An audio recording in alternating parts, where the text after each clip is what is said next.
Good morning and welcome to this seminar at the Nordic Pavilion, Fair Climate Transformation, Governance, Interlinking Carbon Budgets, Fair Governance and COP26.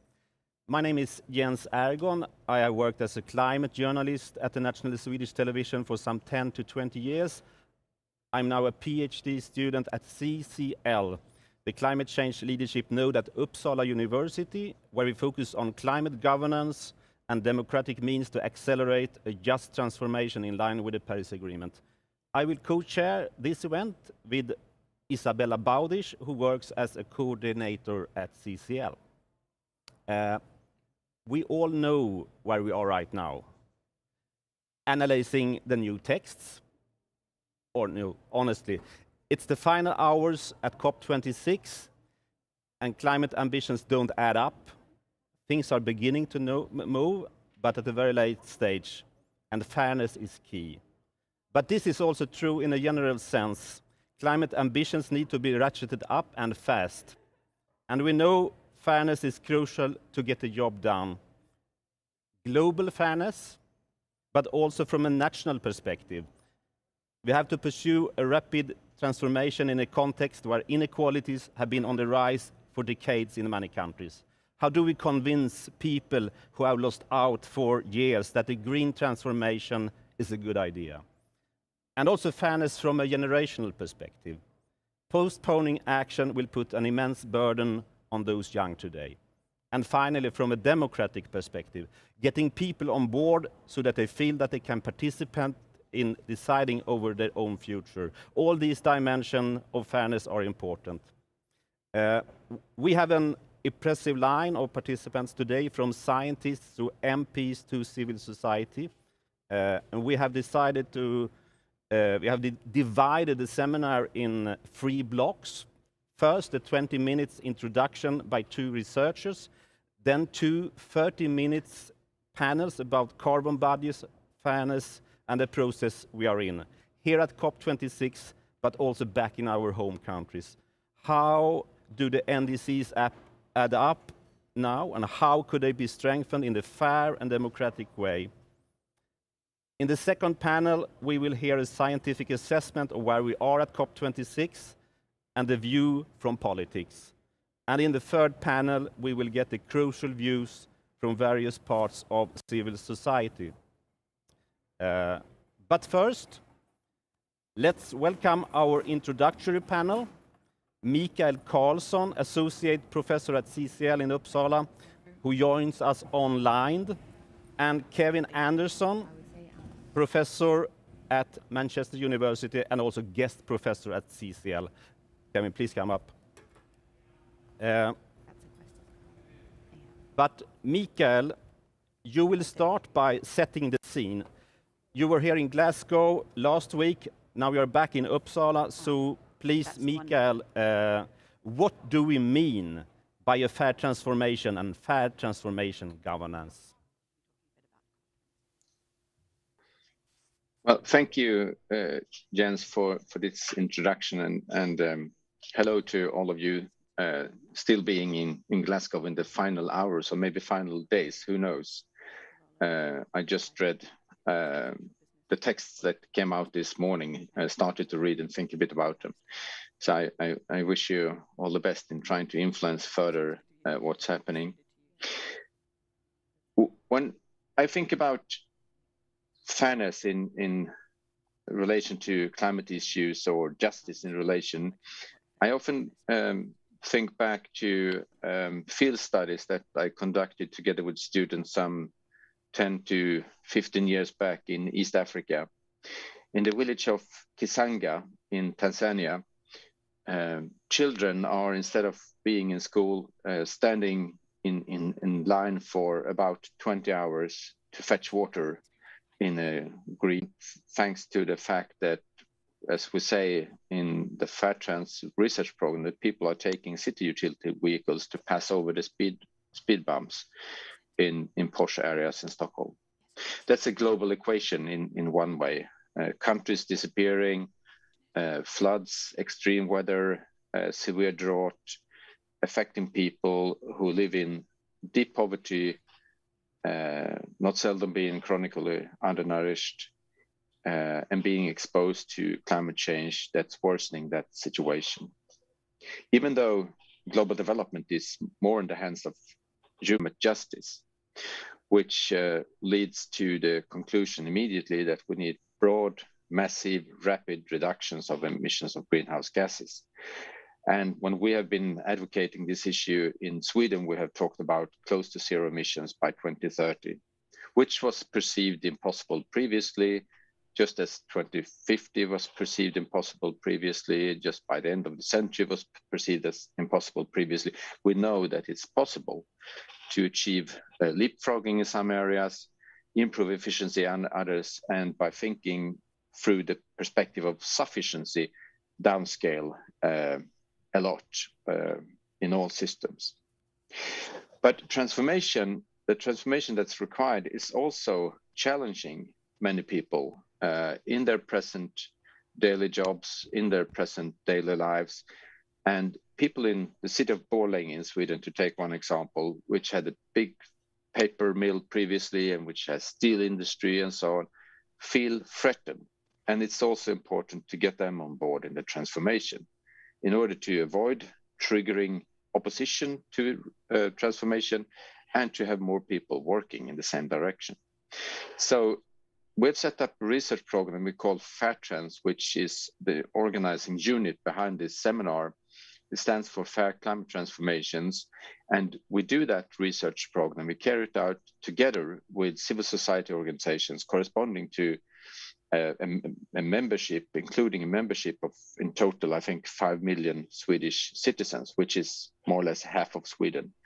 And only by working together, co-producing knowledge, listening in to everything from myths or misunderstandings about what transformation is about, to the true, genuine conflicts of goals and practical aspects, those need to be addressed. And only by dialogue we can move forward in these areas. So climate justice and fair transformations are two sides of the same coin. On the one hand, we need to decrease emissions rapidly. On the other, we need to do it in a way that helps people to support transformation. And that's why we will talk about these both dimensions in this seminar. I'm very much looking forward to hear the speakers coming up and the dialogue the coming 90 minutes. Thank you. Thank you, Mikael. There will be room for questions, but a little bit later, so please keep them for a while. Kevin, I don't know if you want to sit here or stand or... whichever is best for you, he says, trying to get his mask off. Perhaps take a seat beside me, okay, if it's okay. Demask yourself. Yeah, demask, okay. Yeah. So Kevin Anderson, carbon budgets are your specialty per se. We can calculate them globally.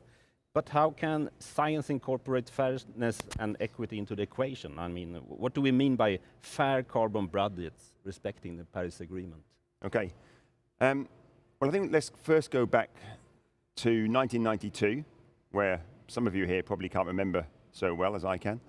1992 and the Earth Summit, the Rio Earth Summit, and the UNFCCC, United Nations Framework Convention on Climate Change, was established. And perhaps one of its first roles was to consider issues of fairness. And that's when the concept of common but differentiated responsibility and respective capabilities came about. It's an awful expression and an awful acronym, even worse acronym. But broadly what that is meaning is that we have to take into account the equity considerations between the wealthier parts of the world and the poorer parts of the world. And it's actually been quite a simple division that's been used, typically just two, wealthy and poorer, and sometimes the least developed countries as well.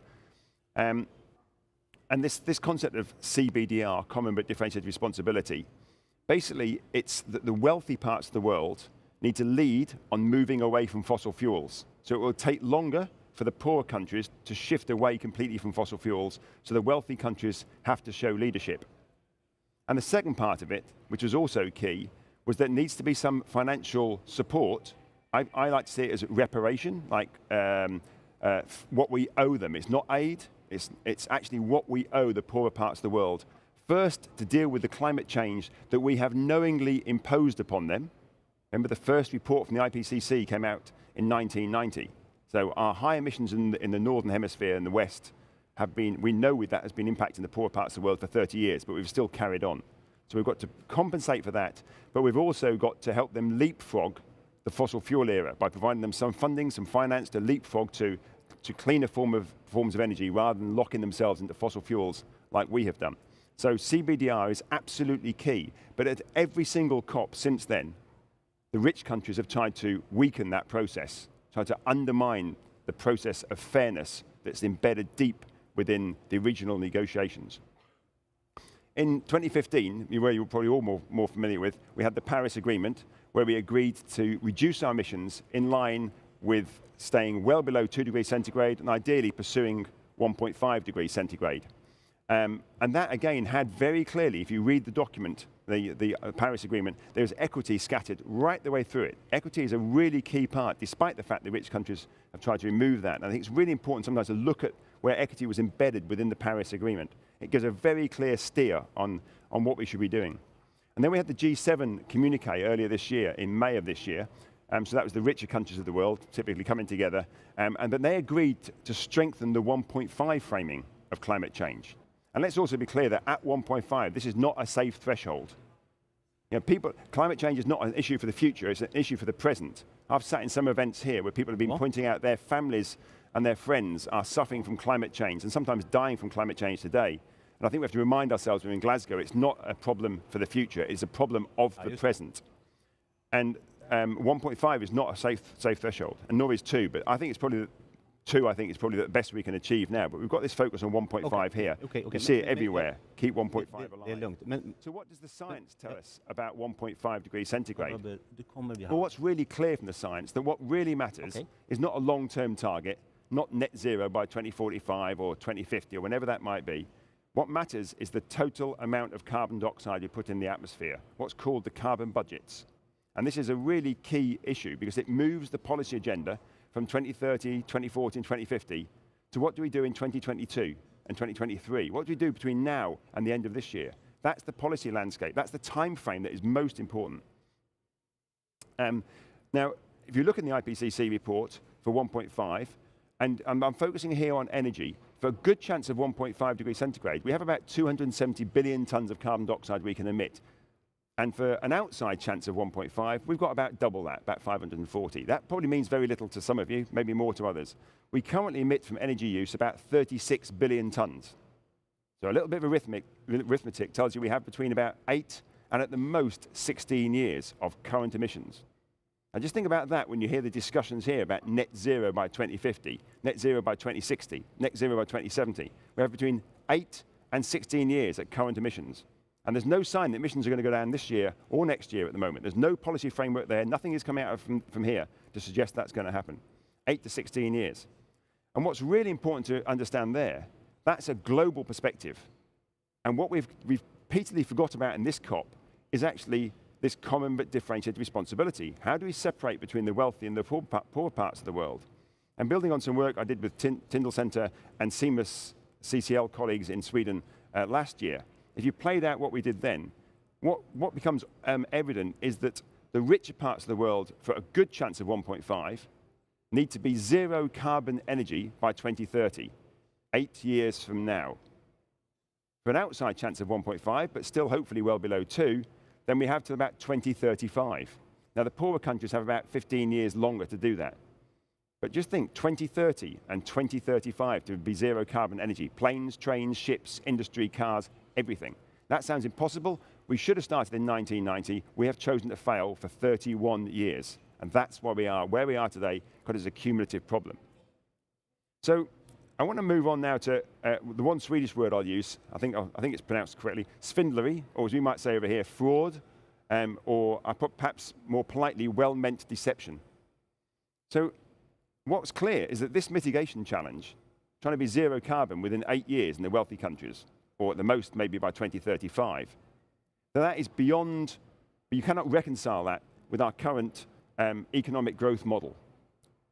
And so, because we're unprepared to question our current economic paradigm, What we have to do is find some way of reconciling the irreconcilable.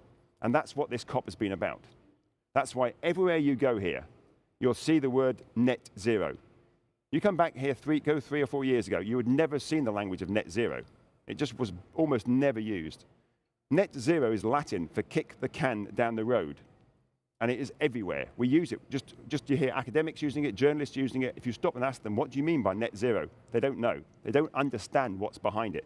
A few do, but not many.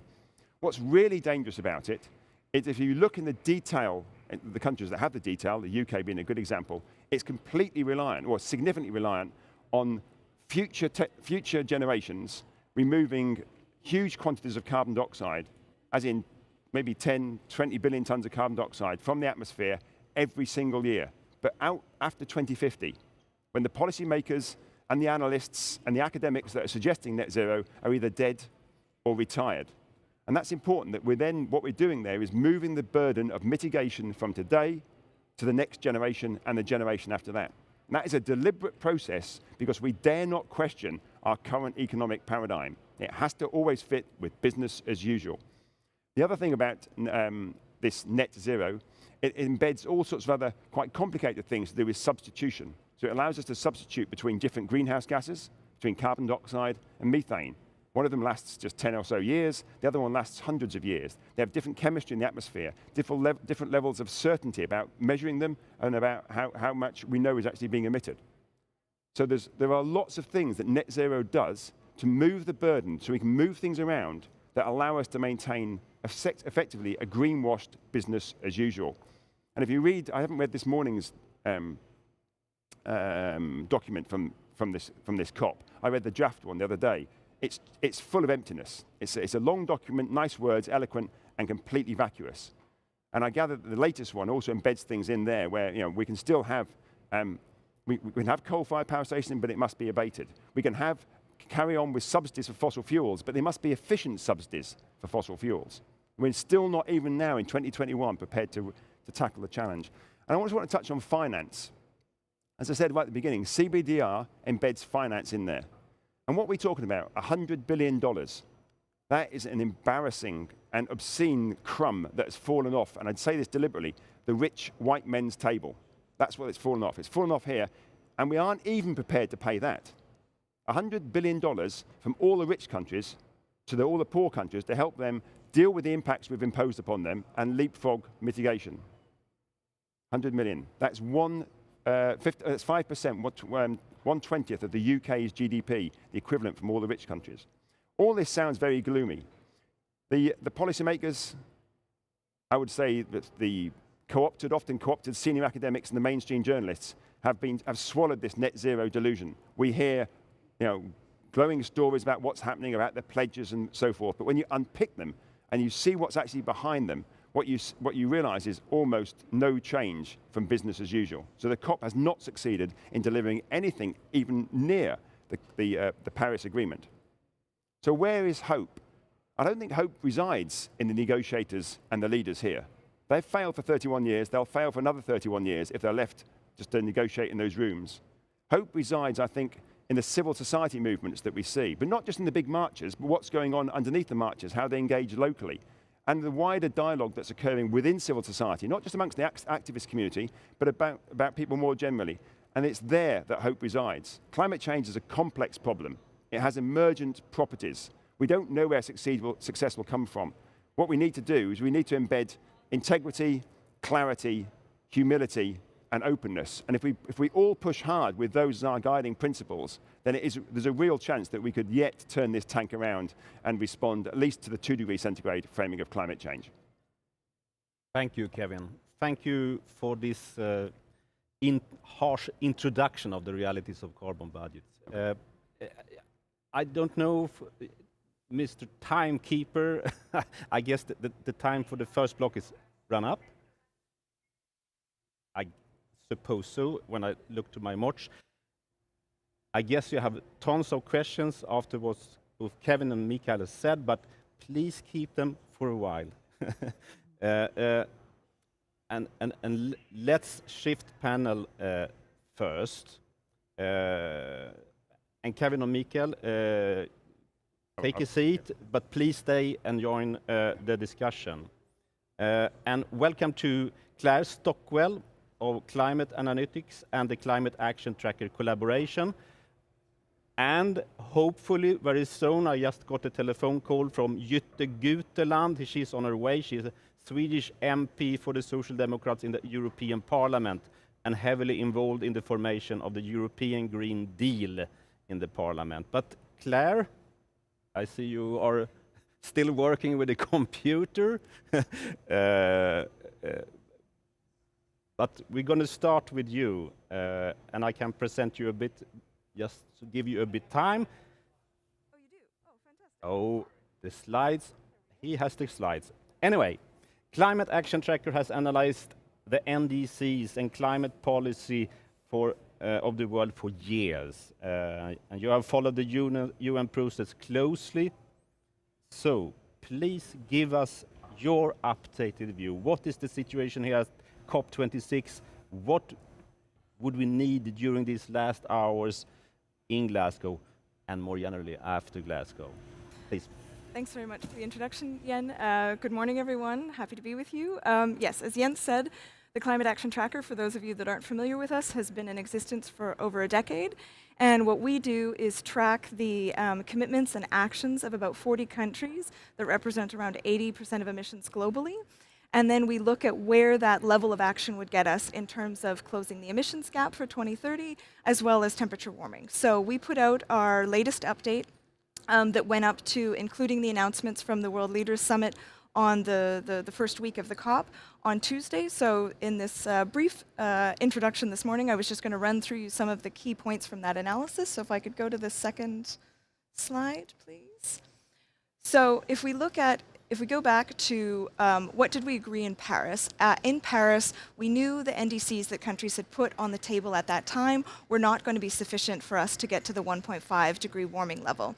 So as part of the sort of first ratchet up mechanism of Paris, governments committed to coming back to this COP and strengthening their NDCs to close that gap. And so what the first images that I have up on you there, from there is how much have we closed the gap essentially in this update round over about the past year. And you can see that while we have made some improvement in closing that gap, by about 15 to 17% with the latest NDCs that are on the table, there's still a long way to go if we want to be 1.5 degree compatible. What does that mean in terms of temperature warming? If we could go to the next slide, please. If we look at just the NDCs only, so that's the square and the purple, the level of ambition that governments have put on the table now would lead to 2.4 degrees of warming, so almost a full degree above the Paris temperature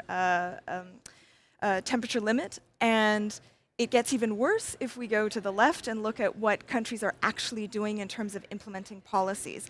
Based on the policies and actions that governments are taking at home, that level of warming, we would be at 2.7 degrees.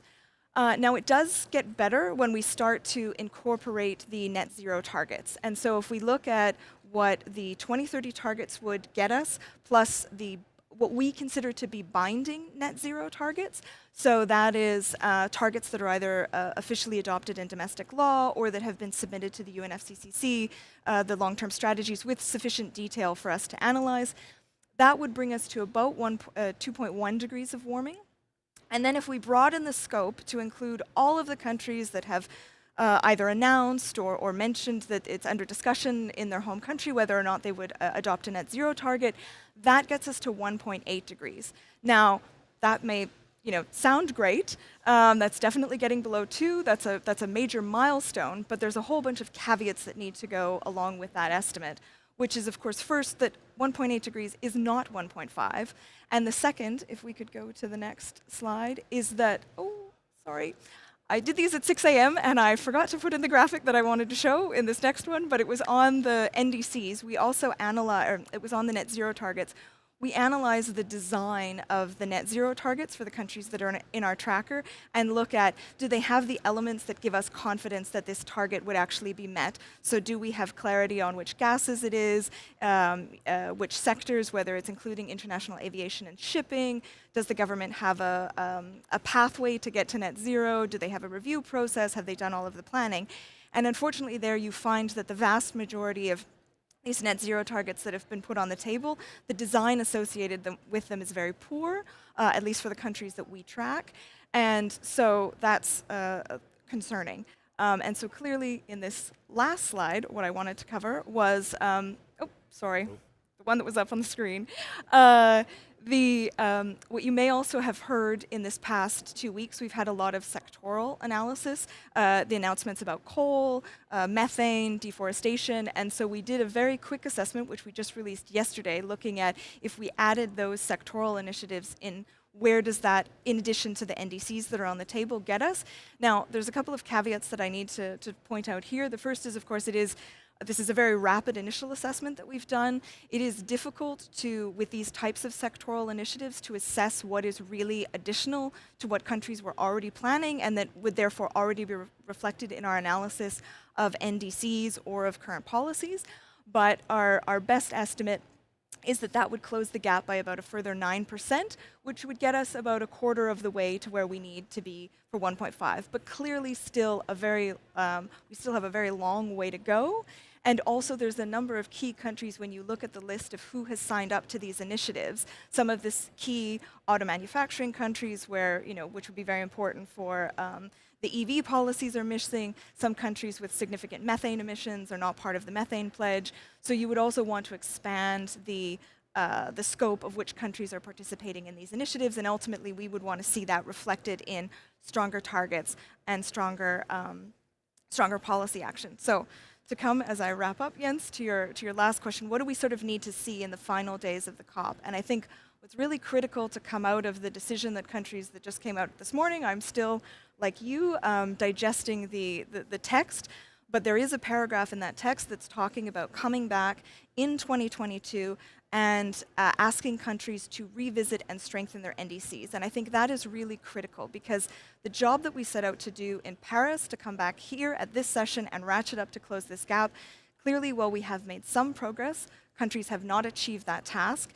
And we cannot let this go until the global stocktake, or until the second ratchet up mechanism that's in the Paris Agreement starts in 2023, because that is talking about targets in 2035. And we know that the 2020s up to 2030 is that critical decade that if we want to keep 1.5 degrees alive, we need the 2030 targets to be much stronger, also to make it possible to meet all of the net zero targets that countries are putting forward. And we need governments, once they go home from this session, to really ramp up the policy implementation, because having a fantastic target that would limit warming to 1.5 degrees is great, but if you don't go home and do the homework and implement the policies in country to actually cut emissions, we're not going to get there. So I think that's, with that, I would leave it there. Thank you, Claire. And again, please be patient with your questions. And I now see that Jytte Guteland has arrived. Please yes. stay. Okay. Please stay. Hello. Nice You to meet need you. a mic, but you have a mic there. I think that's the fastest way. So Jytte Guteland, now you have not been able to hear what Kevin Anderson and Claire Stockwell has said, but I think you know the situations for the NDCs and where we are and so on. So please give your perspective as a politician behind the European Green Deal. Yes. First of all, I'm sorry I missed it, and I will try to catch up later. I was this morning I took another road because I wanted to be early, and then I ended up in the green zone. So it's quite away from here, and I think all who is at COP knows that the green zone is not the blue zone. So it was a very quick walk here. You're warmed up now. I'm also a bit sweaty, but I'm very sorry. But I would like to say that I think, from my perspective, being in the representative and member in the European Parliament, and here at my third COP at the mission from the European Parliament, we meet with several delegations, and we met delegations like China, Russia, Brazil, also the US Congress. But all that said, the feeling is that it's more political this time. It's more pledges. Things are happening when it comes to being to the net zero target. We see more and more countries willing to do that, also stepping up in their willingness to acknowledge that they need to do the work. And then we also seen pledges like methane deal, the forest deal, but all that could vanish away if you have a new government, if you have a new situation in your country. So it's really important that you also get improvement in action. And we need also to have promises that we will have new NDCs and also action, and we need also concrete text. And I didn't hear, but from what I understand, we are still at 2.4 or around there. So this is not where we should be. So we need countries like China, Brazil, Australia, Russia, to step up and say, we are going to reduce our emissions way before 2030. And we are going to improve our NDCs in accordance with the Paris Agreement. And this is what I long for these last hours, for that to happen. And one obvious thing that all of you are aware of, but we need to really see as a key, is China. Because if they are saying that they can continue and peak at 2030, that is going to be a huge problem. They need to peak earlier. So I hope that the European Union can have a dialogue, push, and improve that from China. Thank you, Jytte. Just to start with, I would like to play the ball back to Claire and also perhaps to Kevin, and just how do you look at the role of the EU and their ambitions right now? I mean, how do they fit with what we need? Well, so what I presented to you at the top was more our global analysis. What we also do is rate countries, individual countries within our tracker, and there we've just, in September, we launched a new rating system, and it has a couple of components. We rate both their targets and their policies. And targets, we rate this against both what would be a fair contribution to climate change, which is the CAT for the past decade has rated targets based on their fairness, but also expanded that to look at what needs to happen within a country's borders. So what do they need to be doing domestically? And then in some cases, that would be something that they're doing with their own resources, and in other cases, that would be something, part of it would be their fair share contribution, and part of it for developing countries would also be supported by the international community. So on the EU specifically, we think that the at least 55% target that they have, that their domestic target, that would be almost sufficient according to our rating system. So what that means is basically that's consistent with about a 2-degree world. So in our mind, that still needs to be strengthened, obviously to be 1.5 degree compatible. The second thing we do is we look at, okay, how does that target relate from a fairness standpoint? And there we rate both the target, and then we look at the climate finance piece. And so there the EU is not doing as well. We rate them as insufficient. And so clearly they need to ramp up the extent to which they are supporting the transition abroad, either with further climate finance or with an international target saying we will meet a certain amount of reductions using the international carbon markets and things like that. And then the last thing we do is we look at policies and say, okay, the policies that the EU has on the table, how do those rate against where they need to be domestically? And in the case of the EU, it's also almost sufficient, so again, consistent with the 2-degree world, but there we would think, needs to be improved, obviously, to get to 1.5 degrees. So. Thank you, Claire. Kevin, do you want to add something?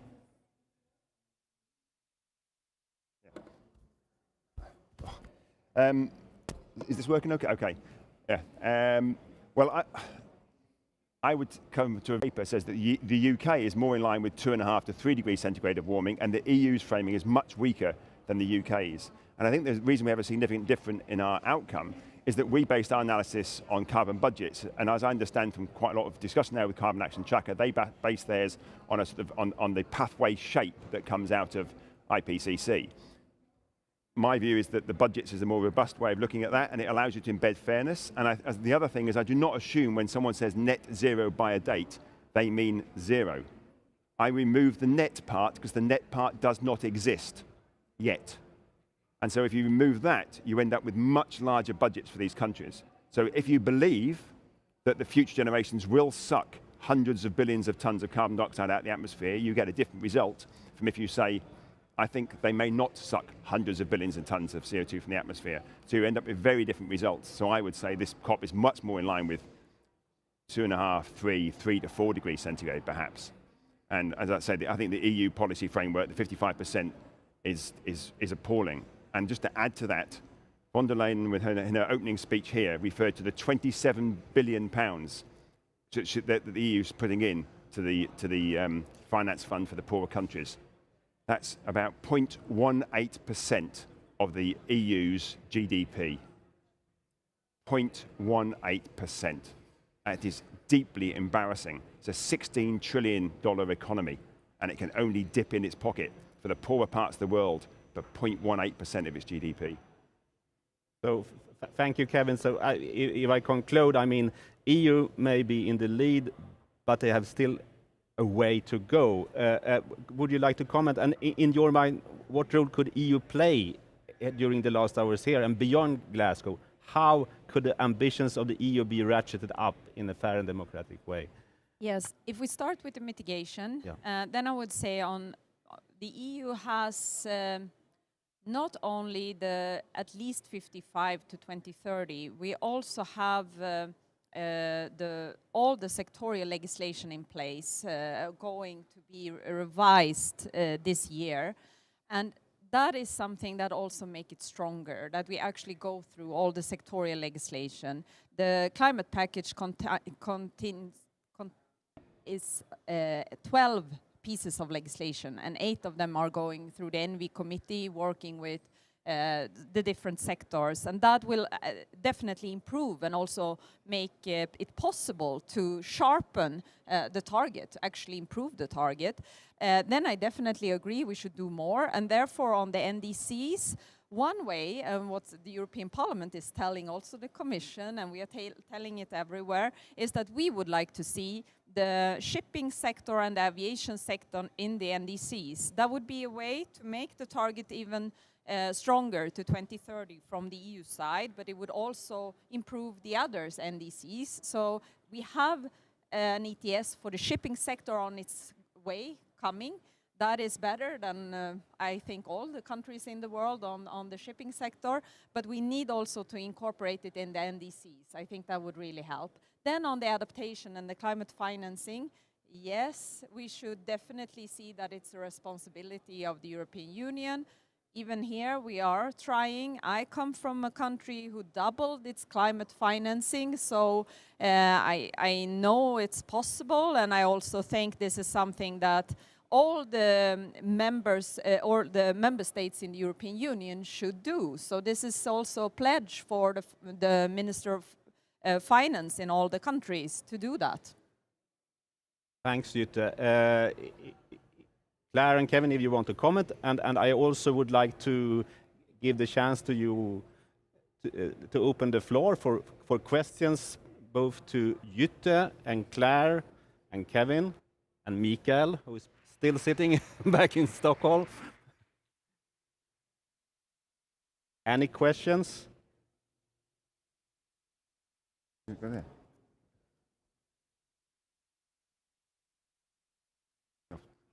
Kevin and Claire, would you like to add to what Jutta said? Do you feel comfort that the things will be ratcheted up soon, as for EU?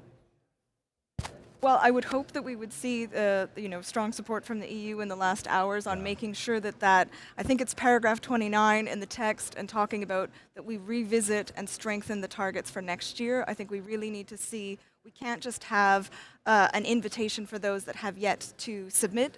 About, just for context, about 75% of the countries that have ratified the agreement have submitted updated NDCs, but there's a huge variation, as Jutta was saying. I mean, Australia didn't submit a stronger target. The Brazilian target is going backwards. So we do really need to see a list of, especially those that didn't strengthen at all in this round, coming back next year and reconsidering. We think, yeah, the Chinese target that was announced, so that is a stronger target, which we should acknowledge, but that was announced in December of last year, and they submitted the same target here. We think the announcement from President Modi from India on Monday, the best of our calculations, suggests that at most that would go a little bit beyond current policies, and so only strengthen the climate ambition a little bit. We think there could be a lot more done there. So yeah, but it's ensuring that that paragraph remains, and that it's a very clear signal that our job is not done. We have not closed the gap since Paris, and that we cannot let the 2030 timeline slip and already start thinking about 2035 targets. We really need to, the job is not yet done now. So more specifically, as for the coming day, yeah. What do we need to see in the text to keep the dream of 1.5 degree alive? What do you think, and what do you think, Jutta? That is from and I have to say, I looked at the draft that came up this morning on my phone on the way here. So, but there is provision in the text now. Obviously, the language could be strengthened, but that paragraph has to stay in over. We still have how many hours left of the negotiation. So making sure that clear language is in there and remains in there until the end. What do you say, Jutta? I would say the same, and then definitely also to get promises from the countries who yet didn't deliver, that they will strengthen their NDCs and that they will use these month to go, both to COP27 but also for the next global stocktake, to improve their NDCs, and that they are willing to do so. And I agree with the countries you mentioned and the countries I mentioned. If they could declare that now, that would certainly give us more hope. And what could the EU do to make this happen? I think we could work on the adaptation part and make it a bit more built on the trust with the developing countries. And we could also, but this is maybe a bit from my side, something that I see as a hope, that they would include the shipping and aviation sector in our NDCs. That would give a push to everyone that we are willing to do it. I think we are going to do it one day. I don't think this is something like a dream. So I think we should do it now, because then that would really show that we are not ready yet. We are in the beginning of this transition, and this is the starting point, and we are willing to do more. So that would be really something that could help others to also look at themselves. I see Mikael waving. So, and there are, and Kevin, was there questions in the audience also? Yeah. So we have three things. So Mikael first. Okay, thank you, and thanks for the comments from those of you. I just wanted to say, I mean, even you can calculate and predict what's happening in the coming years and the eventual temperature rise in different ways. You can work on carbon budgets, or you can work in the way Climate Action Tracker is doing. But I look back, if you take one approach, Climate Action Tracker, who 5 years ago assessed now you talk about 1.8 to 2.7, best and worst case. 5 years ago, it was 2.8 to 3.6. In 2017, it was a bit worse. It went up. So there's still clearly an improvement, and emissions are going down in some regions, some countries, in others they are going up. We can of course talk about consumption-based emissions and so on, but still there is indeed progress. And so that's one thing which I think we need to consider. There's been a lot of improvement since Paris. At the same time, this is not at all near to what is needed. But I would say this is related to lack of ambition. It's not linked to a net zero concept or anything. The last 3 decades, I've followed, for instance, Swedish and EU environmental policies in all fields, and there are always loopholes, there are always gaps. And if you take the Swedish Climate Act, I'm not sure if it would have been better to say -85 instead of saying net zero to the same year. The thing is what you have in it. Are there loopholes or not? And you can have stringent net zero objectives where you have full control, and you can have a lax percentage things, or you can have too big budgets on carbon budgets. So I think it's important to separate between the ambition level and the method you use. And if we have weak ambitions, it doesn't matter which concept you use. We can get leverage anyway from civil society or from climate research, because targets are not reached irrespective of the way you measure them in relation to Paris. So I think it's important also to think about why is there lack of ambition? And I might come back to that in my closing comment, but I would just introduce the figure 10. We have 10 years to increase financing 10 times and improve the rate 10 times with which emissions need to go down in relation to, for instance, climate action tracker. Thanks. I think the ball is played to you, Kevin. Yeah, I think we have to remember, and this is going to sound again, I try and say it as directly as I can. I'm not trying to be negative or positive. The problem is not the same as we had last year. The problem isn't the same as we had in Paris. Paris was 250 billion tons of carbon dioxide away. Since Paris to now, we have dumped 250 billion tons of CO2 in the atmosphere. So the problem in 2021 is not the same as the problem in Paris. It is much harder. Every year we move forward a bit, but the problem gets a bit bigger. We actually move backwards. So we are not making progress. What we are doing is we're not stepping backwards quite as far as we otherwise would be. And that gives a completely different mindset to this. Because we've had this optimistic nonsense for so many years, we've misunderstood this deliberately, I think, misunderstood the science. So we are not moving forward, we're just not moving backwards as fast as we would otherwise be. And I think the method is important here. So you look at the UK, which is the country I know well, when you unpick the spreadsheets, and then you look at that, you realize how the net zero is actually playing out. I attend legal cases to provide climate change evidence on expansion of airports, all aligned with net zero, on expansion of oil and gas, all aligned with net zero, 27 billion pounds of new roads, all aligned with net zero. You can fit anything into net zero, and the UK is a good example of that. And the idea also then that we're not, at the moment, is to say we may be including aviation and shipping. One thing I can guarantee is the climate is including aviation and shipping. They don't ignore the CO2 molecules from aviation and shipping. They are changing the climate today. And that we're still discussing whether we should include them. Because you cannot rely on ICAO, the official body for aviation. They've been found to be completely inadequate and ill-equipped to address this. On shipping, the IMO have been a little bit better, but even there it's a challenge. So we're still in 2021 talking about partial framing of the evidence. We're still talking about more oil and gas. More oil and gas. In 2021, the UK is spending £1 billion of taxpayers' money on a new gas field in Mozambique, but not for Mozambicans, to export to other parts of the world, including, of course, the UK. So when we play out the storyline, I think it is nothing like the optimistic nonsense we're hearing here. And even in terms of leadership, if you take the consumption-based approach, I think there are no progressive countries on climate change. Not the UK, not Sweden, not Germany. If you took the full portfolio, Sweden's emissions are roughly the same as they were in 1990. The UK is down a little bit, but only just a little bit. So we do not have any progressive countries as an example. That sounds really negative, but that's why we have to look for positives elsewhere. And it is not in the negotiations here at the moment. Those people, with a few notable exceptions, those people are by and large ill-equipped. I would recommend listening to the speech from the Barbados Prime Minister, and she really captures the essence of the moment. That is the good voice that has soared above the other dirge that we've listened to here. Not at this event, but in the negotiations. Kind of you. There was one question in the audience, please. You need a microphone also. Or is it 2 questions? Yeah. You want to start? Yeah. Yeah.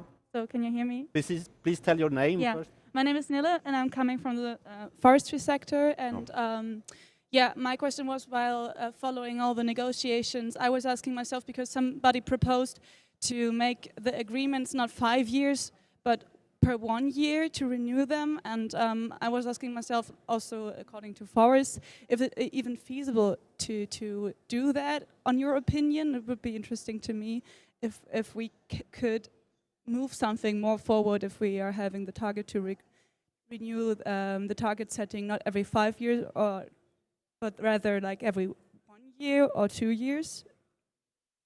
Okay. Every 1 year rather than 5 years, is it possible, and what would it mean? Who would like to start on that one? Jytte? I think at this situation that we are in today, 5 years is very long time. So I think we need to do it faster. Then if it's 1 year, let's look at what will give most impact. You can also reach a point when it doesn't mean anything, where you can always say, let's do it next year. So we need to find the balance there where you do it faster, but where it still means that everyone is doing an effort to that date. And I think that's the balance. So somewhere in between then. Could EU do that? I think it will definitely be tough.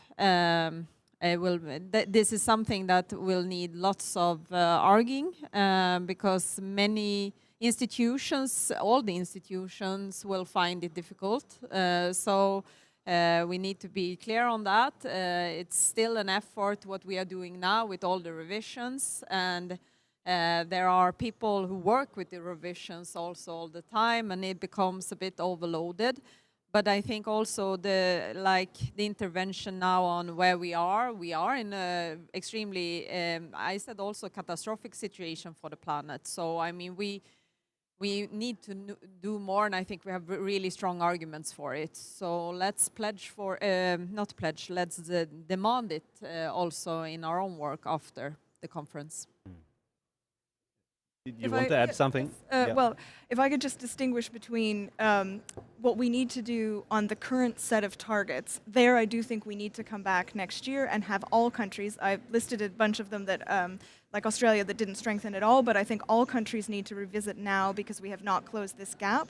But in terms of a more sort of the broader architecture, I do think the 5-year period, it works well in that it is both, it corresponds to a lot of national governments that they'll have 5-year political cycles, so you still have the accountability, you have time to implement policies and get legislation passed, because our temperature estimate that was up there, the 2.4 for the targets, 2.7 for policies. I mean, governments have a lot of work to do just getting those policies implemented to actually cut emissions, and so you wouldn't want to be in a sort of constant state of renegotiating the target every year. So trying to distinguish between what would be good architecture versus what do we need to do in the next year because we haven't finished the job. I saw Mikael waving also. Did you have an answer on this one? Well, I think maybe behind the question was also the idea if forest systems are, I mean, that you have buffers in forest systems, what's happening in land use change, forest emissions, and so on. It will take time to have an effect there. But I want to underline that we already in a number of countries, naturally within the EU, and also if you take systems like the action tracker, we measure, we calculate, we make prognosis on a yearly basis. We have evaluation of policies on a yearly basis. On the one hand, I agree that policies need to take time to implement. At the same time, we need to have a rapid follow-up of policies as well. So in Sweden, we have four-year mandate periods, but the Climate Policy Council is evaluating the government every year. And you could say about policies for pension funds, for defense, for whatever area you want to look at, that there is a response time in relation to policies, but still we have a follow-up on all these policy areas. And I think that would be on an annual basis. And I think that would be, but then we need to be more specific and precise and not talk about, I mean, that's one thing what we do in COP negotiations with the whole world. Another thing is what we can achieve within the EU. A third thing, what we can achieve in individual countries, whether it's Barbados or UK or Sweden, where the room for maneuvering is much larger usually than on this global level. So just sort of speaking about all these things at the same time is difficult, just as I think it's very difficult to say that there are no forerunners, because if you look at, I mean, if you look at national level or the global level, we need to have a more nuanced, differentiated view, I can say that when it comes to heating in Sweden, we have evidently decreased emissions and decreased dependency on fossil fuels. When it comes to transport or agriculture or other sectors, the situation looks very much different. So the problem is this very aggregated general statements, for instance, that this and that country or the world or net zero is bad or that is better. I mean, we need to be detailed and look into the nitty-gritty details on policy making in order to be successful when we try to influence policies.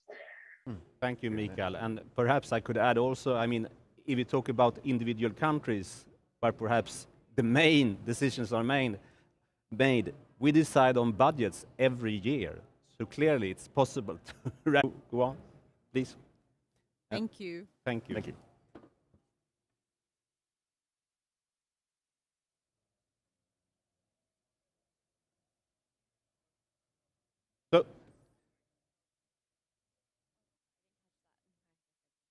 So Isabel Baudish, I leave the floor to you to facilitate the next panel.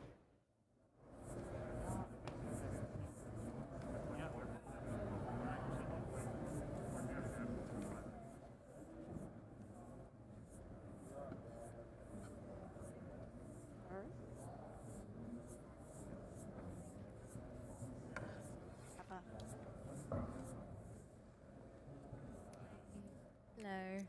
Nice to meet you. Alright.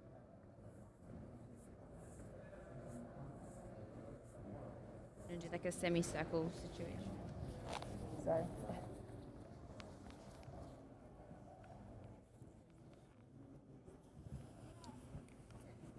The best if I pull this out so that Nice. So we're all congregated here now. We heard about the gaps in the pledges and the gaps in the target and the urgent need to drive mitigation further forward and in the short term.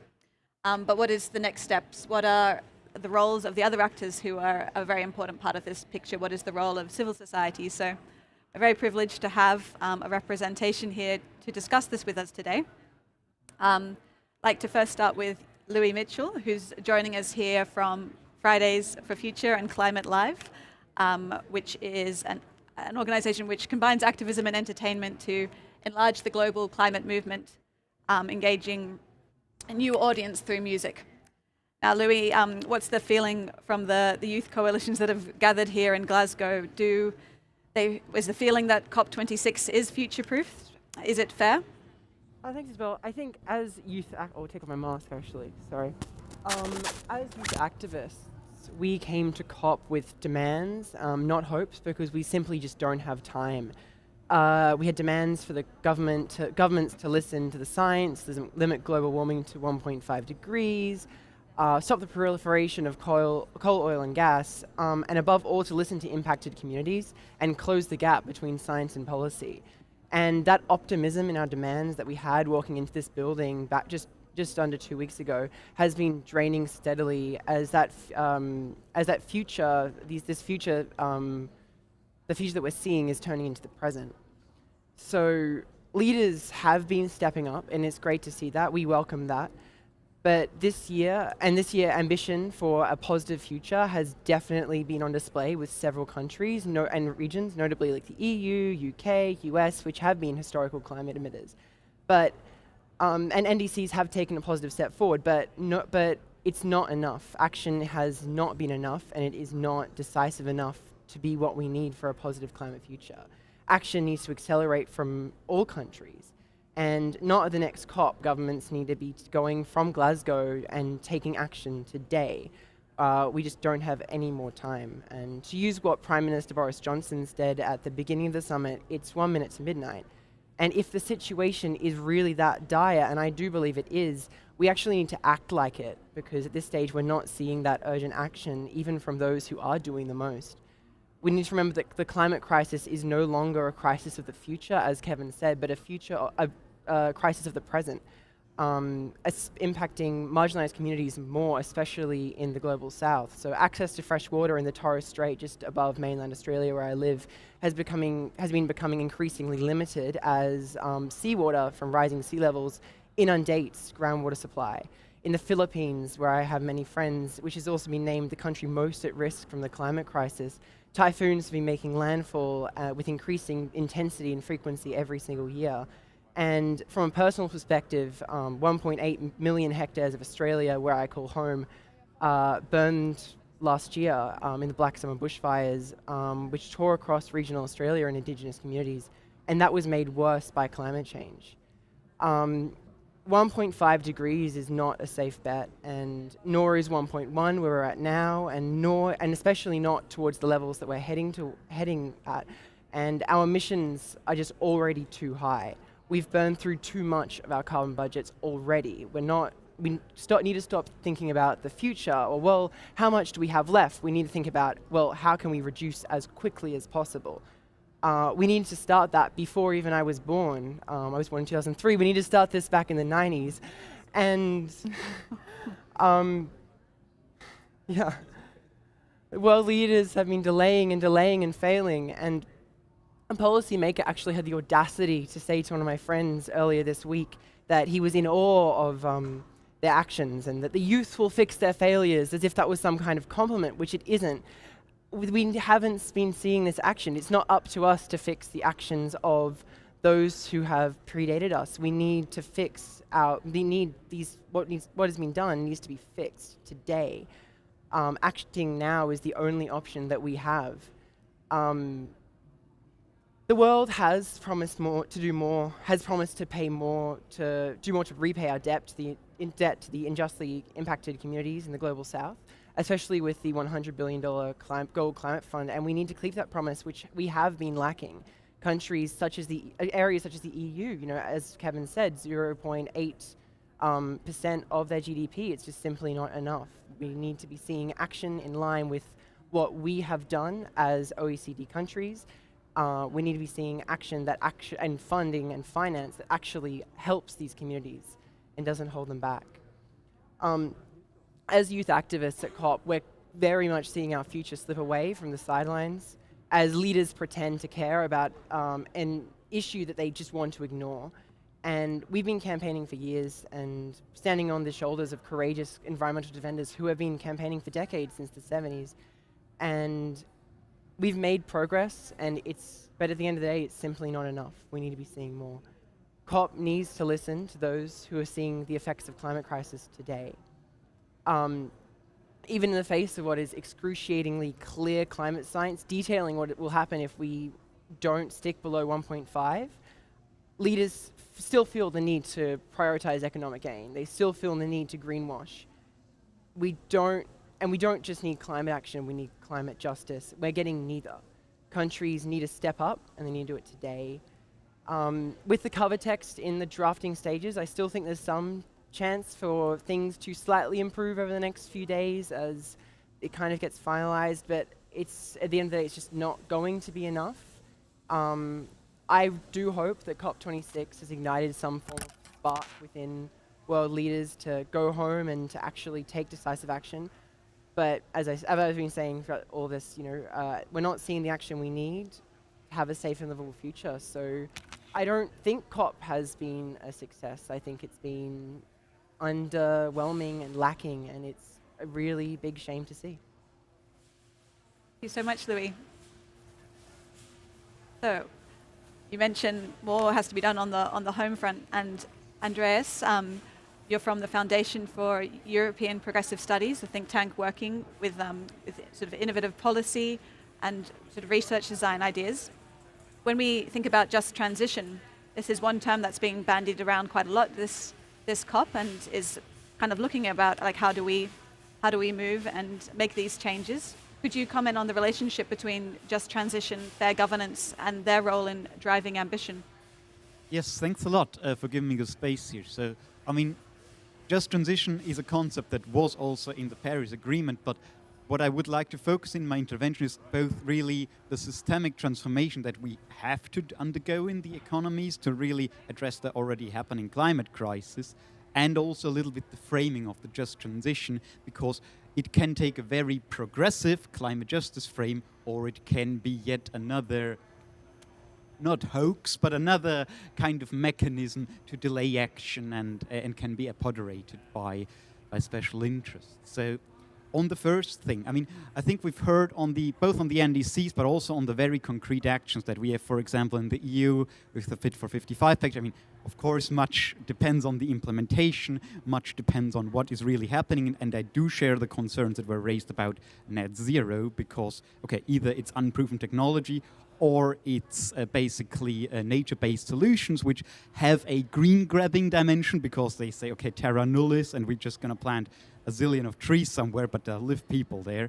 Or then there's the whole double counting, the whole cacophony of accountants and audits and whatnot, where a lot of things can go wrong and where you have a lot of transaction costs. So I also would be there very careful about those concepts. Now, this caveat being said, what is a good just transition that really gets us on the way to transforming economies? I think you really need to go this super detailed way, and you need to be inclusive when doing it. So regionally granular, to get the people, both in the sectors that are transitioning, but also many people that are affected by climate change as it's happening, mostly in the global south, but also in the global north, what we've seen a couple of last years in Europe. They need to be at the table. It can't be that it's top down, and it must be super concrete. One thing we've seen, we've done a couple of surveys here in the UK, in Ireland, and in Hungary, basically about what people do understand when they hear stuff like transition, green jobs, those kind of things. And most people say, we don't get it. I mean, either they are antagonistic if it comes like to the green industrial revolution or something like that, because they think this is just big words that have no meanings, or they say, well, that's something that has to do with climate, but I don't know. And this also from a democratic perspective, okay, if we want to implement this, if we want to get the people on board and say, okay, yes, I see a good future for myself there to not be affected by the physical consequences of climate change and to be able to have a good life, we need to go from a policy perspective to really get their input and not assume stuff. And also not say, okay, look, we're just going to have a big fat carbon tax and then the system moves. I mean, this is equilibrium, linear thinking applied to complex systems, which is not a very old style of environmental regulation, is among the things that are needed alongside.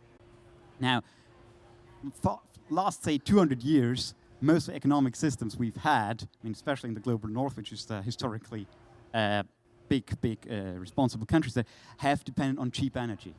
And it will have to be different if we're gonna have at least a small chance of living in a habitable planet, or that is not super disruptive.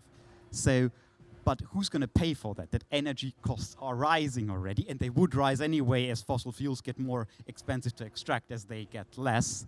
But if we transition, materials, energy, everything gets a little bit more expensive. Who will bear the costs here? And at the moment, it's a political choice that, okay, we're going to say, yeah, okay, well, if you have to spend more than on because there's an energy tax, well, then bad luck, be more efficient. That cannot be the case. The taxes that are raised need to be redistributed progressively. And here again, it matters who is in government, and it matters how those things are designed. Other thing I think that we were talking about a little bit is indicators. I mean, at the moment, and that's a political and an institutional story. What are the things that we want to maximize? At the moment, we think, okay, we have economic growth, supposedly good proxy for welfare. There is some evidence that says once a certain threshold is reached, this correlation is no longer so stable, but it's a political fight to get what indicators. We have some indicators out there, but what does the good life mean, and how can we tell people that this is a good life? It's about working hours, it's about provision of basic services, and this needs to be the data needs not just to be transparent on the good and the bad, but it also needs to be implemented in governance standards, in accounting, in whatnot. I mean, and those are political fights. You see in the EU with this green finance taxonomy, where, okay, you started with a very kind of, okay, those are the targets, here we're going to get some sectoral experts, do it. They came up with a draft, and then once it gets serious, and this is not a big thing, this is really just how to classify investments and a little bit of financial regulation, But since they see this could evolve into something bigger, you now have a lot of the member states coming with their special interests about forestry, about nuclear, about gas. And you need to be very careful on this very technocratic process and on those indicators and how they become institutionalized, because there, I would say, there's a lot of the political economy also happening. So those would be my things. And finally, of course, what I also stress, transition means worker involvement, means decent, green, good jobs as defined by the ILO. They need to be on the table here. I mean, what you've seen, for example, which is a quite sorry development, but as everybody, I mean, we got to get out of fossil fuel production as soon as possible, but now everybody is, okay, we're going to be the company that produces the last so and so many barrels of oil because we're cheaper. And what you've seen actually is that they basically, in the refineries, they then save on the protection of the workers to be cheaper, to be the most competitive in the last, even if the company accepts, okay, we're going to move out here, but then basically they no longer invest. So this is also something. Thank you so much, Andreas. We'll now move along to Trey Goyal, who's joining us from the Bungru Project, a program that works with resilience with ultra-poor women farmers in certain parts of South Asia and Africa. Now, I think it's interesting bringing up these questions of democracy and local governance and how this operates. How can we understand fair governance in the context of more grassroots and community-led contexts? And also the question of intersectionality and how that relates. Could you comment to this, Trey? Yeah, thank you, Isabel. Am I audible? Yeah, okay, I think so. Yes, I think when we talk about climate change, we need to stop talking about it as a technical issue, as a geographical issue, as an economic issue. It has to be seen as a humanitarian issue. It has to be seen as a human rights issue. And that is sometimes missing from the conversations here, because we talk about, we have this taxonomy, we have this language of talking about so-and-so degree scenarios and the economic impacts and these kind of funding mechanisms and so on. But we need to go down to the grassroots level and see who are the communities that are actually affected and what are we doing to work with them, what are they doing to deal with it, and how can that process be improved? Because in our organization, we work with ultra-poor women farmers, as you said. Now, climate change essentially leads to resource scarcity. It leads to adverse conditions. And whenever there is a resource scarcity, the first people to lose access to that resource are the underprivileged communities. So that is the lens through which we should be looking at how climate change affects society, how climate change affects communities.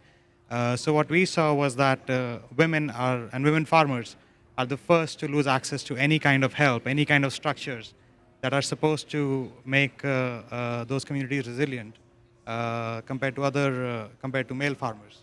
Amongst women farmers, lower caste farmers, as we say it, in the Hindu caste system, lower caste farmers are likely to be the first to lose access. Among those, then you have women farmers who are single parents, who are singly leading households. They are then the first to lose access. Now, if you ask any of these farming communities what they think about climate change, they have never heard of that term. What do they think about NDCs? What do they think? How do they think agriculture affects climate change or whatever? They are very far removed from that dialogue. And quite often you see that these communities in their political activities and their voting patterns end up voting against their interest because those kinds of issues don't touch them directly. They don't have that language. And what we did was, so what's needed is more courage from governance structures, more courage from civil society organizations, from social entrepreneurs, and a greater need to understand on-ground issues. So in our experience, we realized that we have to work with women farmers because in every poor household has a development worker who is a woman. So every woman is an extension of the development sector, and we need to acknowledge that. So what we found was that if we get women together and form self-help groups, then they can pull themselves out of poverty, and we just need to give them that little bit of assistance. We need to understand the issues they face And when I talk about courage, that was an experience that we had with our own organization, with the local governance structures. So patriarchy was a big issue. We actually had training programs for men in the village where we had to teach them that they need to listen to their wives and daughters and sisters when they are leading this project, when they take ownership of natural resources. At the same time, we had to work with banks to make sure women farmers get loans. And we had to work with the local law enforcement bodies to make sure that if any women farmers who are part of this project are discriminated against, legal action can be taken. So we need an all-round approach, and this role has to be taken by the government. There has to be pressure from IGOs. There has to be pressure at all levels. But essentially, we cannot keep on conducting this conversation at this high level, at this international level, and we cannot come out of this crisis unless we go down to the grassroots and we understand their issues, we engage with them more directly. And I don't see any representatives from those communities here. I don't see them, I don't see the kind of, in fact, we actually tried to bring some of our women farmers to the COP on 3 previous occasions. All 3 times it didn't work out, partly because, because of the lack of privilege that made them get there. In this case, and regarding inclusivity of this COP itself, from India, I'm not sure if everyone understands, but India was placed under restrictions by the UK government, and because of that, a lot of people from developing countries could not participate. So yeah, to end, I would just say that yeah, we need to understand climate change as a humanitarian issue, as I said, and we need to approach it through that lens. Yeah. Thank you so much, Shrey. Oh, fantastic. I feel like I want to keep following up on all these different points, but the time is getting the better of us, so I'll quickly move to you, Max. You're joining us from the Center for Environmental Peacebuilding. We focused on the earlier part of the discussion a lot on mitigation, but you've been working, I understand, a lot with mitigation and adaptation and how we can drive better governance for these in a unified way. Would you like to speak to this?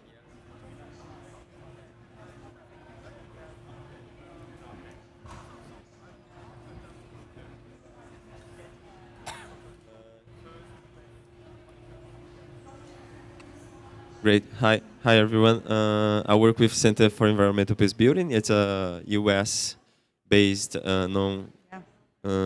organization. The focal point in Brazil, and I'm in a tough situation here because after a lot of inputs and insights, it's difficult to really understand what is going on. But I'm very aligned to all the talks and all the options that we have, but it's complicated, really. I mean, there is no better title than the one we have. We don't have time. And yes, I mean, I represent a region in Brazil, Northeast Brazil. It's very much affected today by the effects of climate change.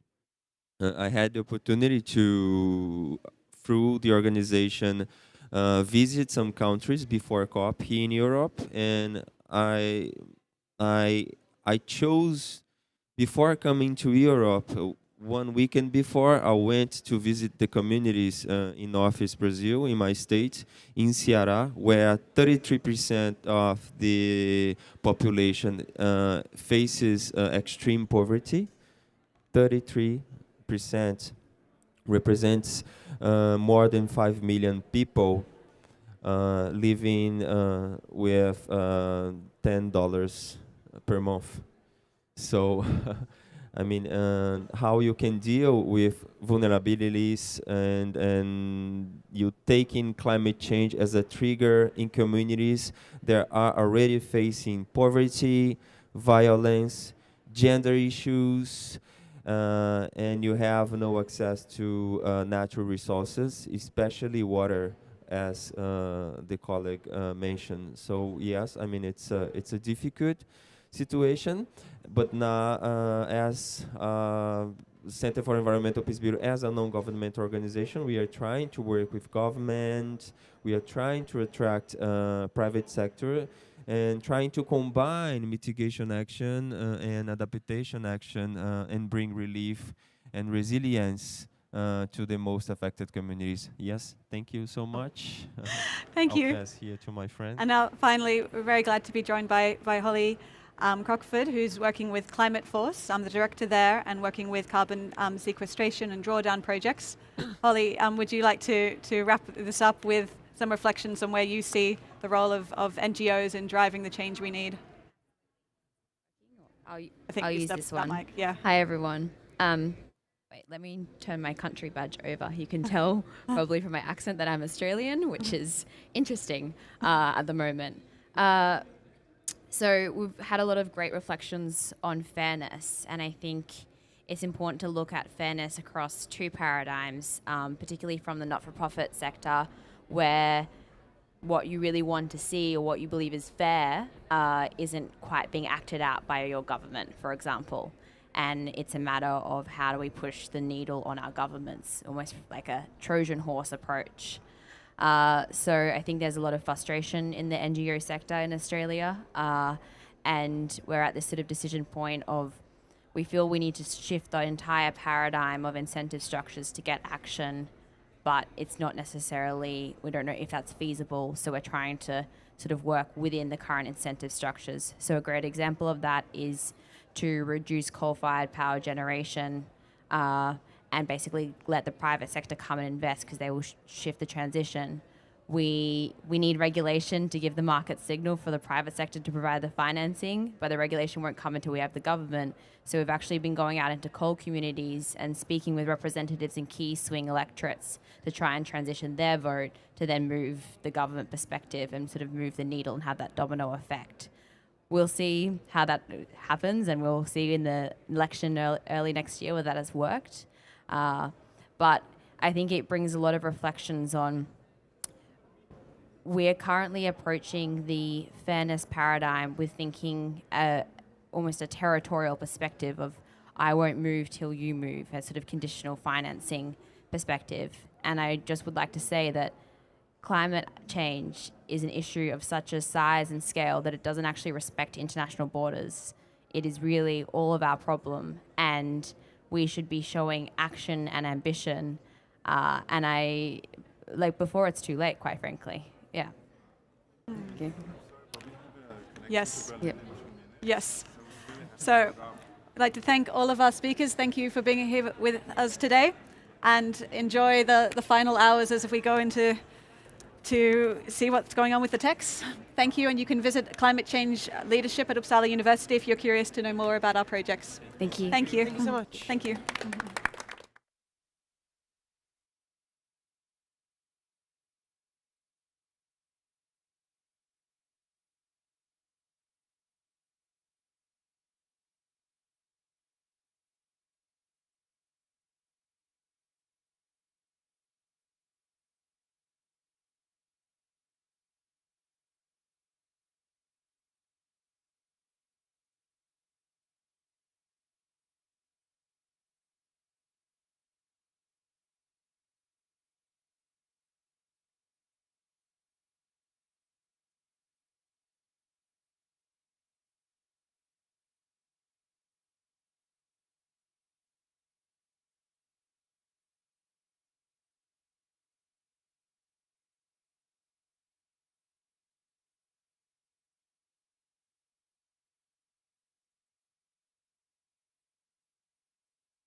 Ladies and gentlemen, distinguished panelists, friends and viewers in Germany and Sweden and around the world, a very warm welcome to this event on COP26, which we broadcast live from Glasgow.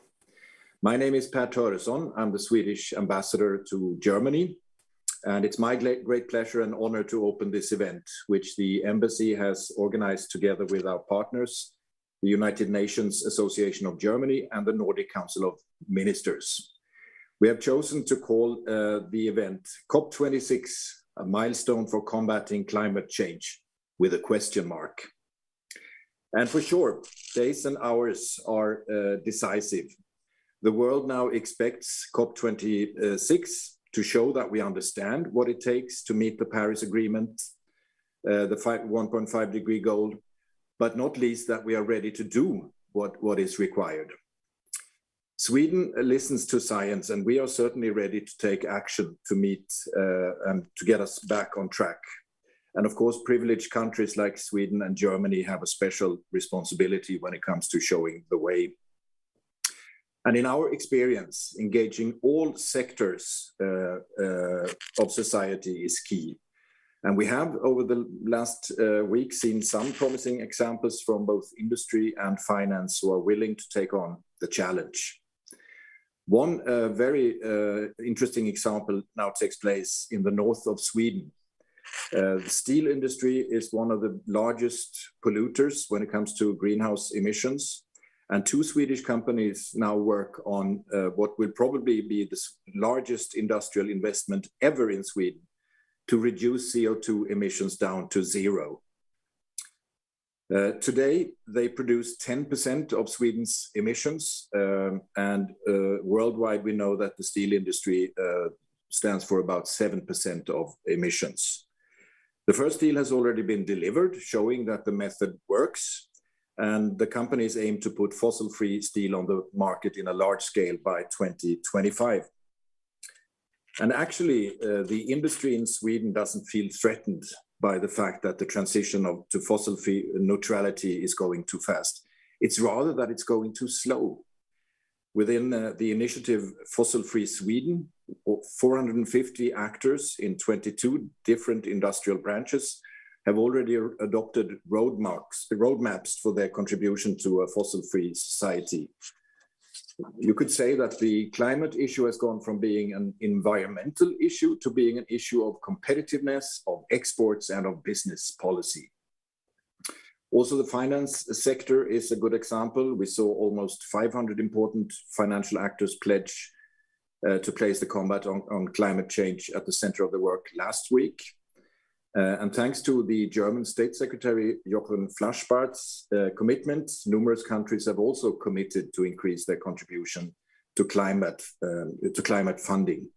Sweden has committed to double its climate funding, and we hope that this will push more countries to assume a greater responsibility. Now, ladies and gentlemen, I really look forward to listening to today's panel discussions with very prominent speakers. But first of all, it's my great pleasure to introduce and to welcome this year's Nobel Prize winner in physics, Professor Klaus Hasselmann. Professor Hasselmann, the screen is yours.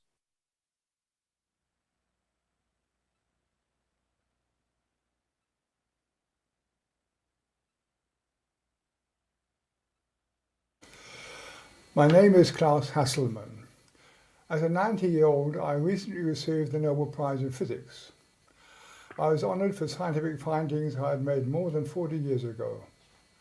With this work, it had become obvious that man-made emissions were responsible for an already observable global warming.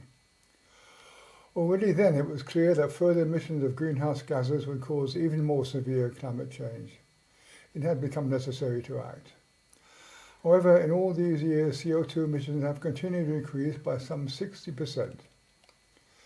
Today, we have multiple scientific evidence that humankind is responsible for global warming that is unprecedented in history. Our knowledge has never been more comprehensive. Unfortunately, our willingness to react has not increased accordingly. We're already in the midst of global warming.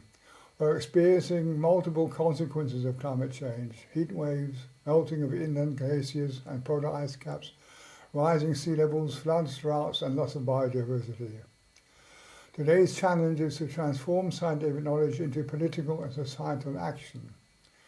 This is a task for every individual on Earth, but particularly in the rich part of the world. We are the ones who cause global warming in the first place. We are responsible for the majority of the cumulative CO2 emissions. Secondly, it is a task for politicians. They have to set up rules and regulations to limit greenhouse gas emissions. They have to pave the way for the development of the poorer part of the world without increasing the use of fossil fuels the way the industrial countries have done before. And last but not least, mitigating climate change is a task for scientists. We need to make the causes and consequences of global warming as understandable as possible. We need to describe paths and ways to limit CO2 emissions to net zero by 2050. I hope my younger colleagues will be more successful in communicating their findings than myself. Scientists for future are pointing in the right direction, but we need a much stronger impact on decision makers.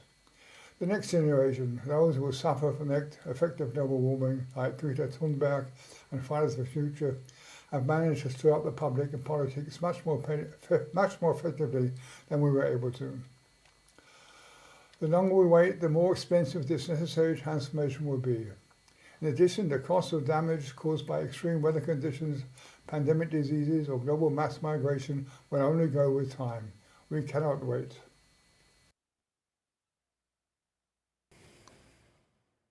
Good morning. Good morning to everyone who is joining here at the Nordic Pavilion at COP26, but also good morning to everyone who is joining this event from Germany, Sweden, or elsewhere. My name is Oliver Hasenkamp. I will moderate this event.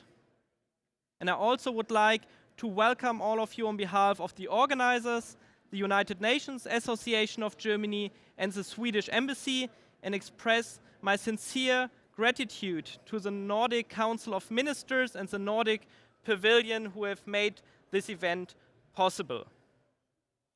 We cannot wait. That has been the reminder by Klaus Hasselmann to all of us. And that has also been an important message here at COP26 and ahead of the conference.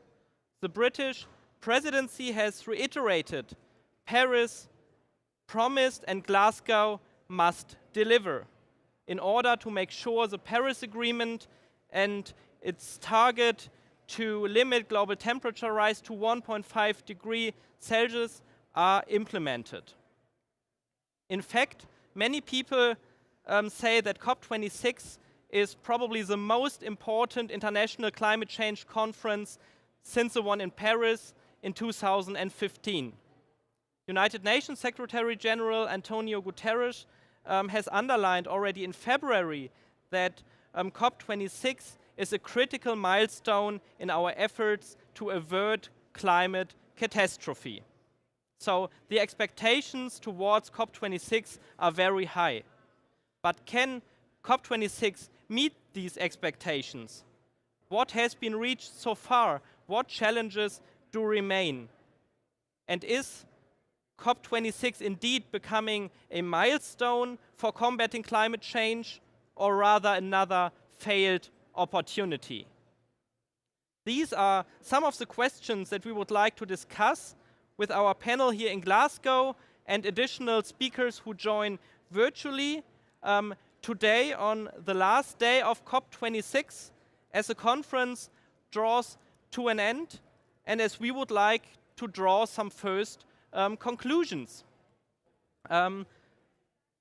Unfortunately, Mattias Frumery, who is a Swedish climate change ambassador and chief negotiator has to leave in a little bit more than 10 minutes to attend an important meeting with his minister. But we are very grateful, Matthias, to have you here at least for another 10 minutes. Thank you for finding your time on this very busy last day of negotiations. So I would like to start with you as the first speaker.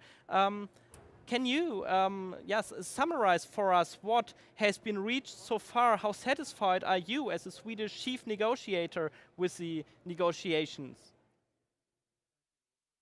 Just say, I think the messages from Ambassador Törjesson and the professor were exactly the kind of messages that we have been bringing to the conference, the urgency of climate action, but also the opportunities that we see from a Swedish perspective in climate action.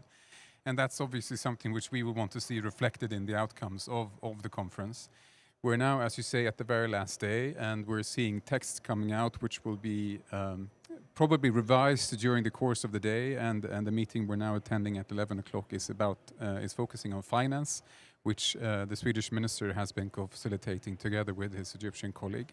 So there was a late night for us yesterday, and we expect there might be a couple of hours left before we can conclude. But I think at this stage, the objectives we came to Glasgow with, to ensure that we have a clear path on 1.5, and also that we will be delivering the rule book, as well as coming to conclusions when it comes to climate finance and climate adaptation. On all of those tracks, we see movement, but we still want to push further ahead. So there have been some developments which we think are positive, but we also want to see further action being taken in these last couple of hours. And maybe just as a final introductory point, I think it's worth also recalling, on the one hand, we see the engagement in these various pavilions here, and we have the Business Sweden pavilion with all the Swedish business actors showcasing what Sweden can offer in order to facilitate transition, accelerate transition in other countries. And also the various types of declarations and initiatives which have been launched during the course of these 2 weeks. The number of initiatives at the Leaders Summit, but also, for example, just yesterday, the Beyond Oil and Gas Alliance, which was launched together with Sweden as a founding partner. So there have been many good initiatives which we hope to build on in going forward, but we still have a couple of hours left to ensure that we get the best result we can. Thank you. You already mentioned the Beyond Oil and Gas initiative. Have there been any other initiatives that have been pushed forward, particularly by Sweden, maybe also in cooperation with other European countries at COP26? Well, I think first and foremost, we have seen our UK hosts arranging a number of various initiatives. For example, the Glasgow Breakthroughs, which were announced last week, which have 4 different tracks where we're wanting to collaborate between both business and the public sector. For example, in accelerating the transition when it comes to fossil-free steel, which the ambassador mentioned is sort of one of the examples which we want to bring from a Swedish perspective. But there have also been initiatives when it comes to phasing out the financing of fossil fuels, where we have been part of those kind of conversations as well. I know that Germany committed to not start any further fossil fuel subsidies from next year onwards. Has Sweden also made such a commitment already, or is something planned in the near future? It was made previously, oh, so okay. we were a bit ahead of Germany there, but we're happy to see that Germany is joining that kind of movement as well. All right. Do you you already mentioned that there are still a couple of issues left that are on the negotiation agenda today. If you're quite honest, do you believe we will have an outcome today, or do the negotiations maybe continue through the whole night and even tomorrow? Well, let's say that Friday is a long day at the second week of the COP, so we will reach conclusions today. All right. What would you say are the most challenging issues that remain, and what could be possible ways out of the deadlock on these issues? Well, I think again, what we want to see as an outcome is an ambitious rule book, and we still have work to do both when it comes to Article 6 and the transparency framework, but also when it comes to common time frame. So there are a number of issues still open, and also when it comes to the so-called cover decision, which is sort of setting the path towards 1.5. We would have wanted to see an even more ambitious approach in the cover decision, but we hope to be working together with partners to ensure that during the course of the day. All right. Do we have time for one last question? One. All right.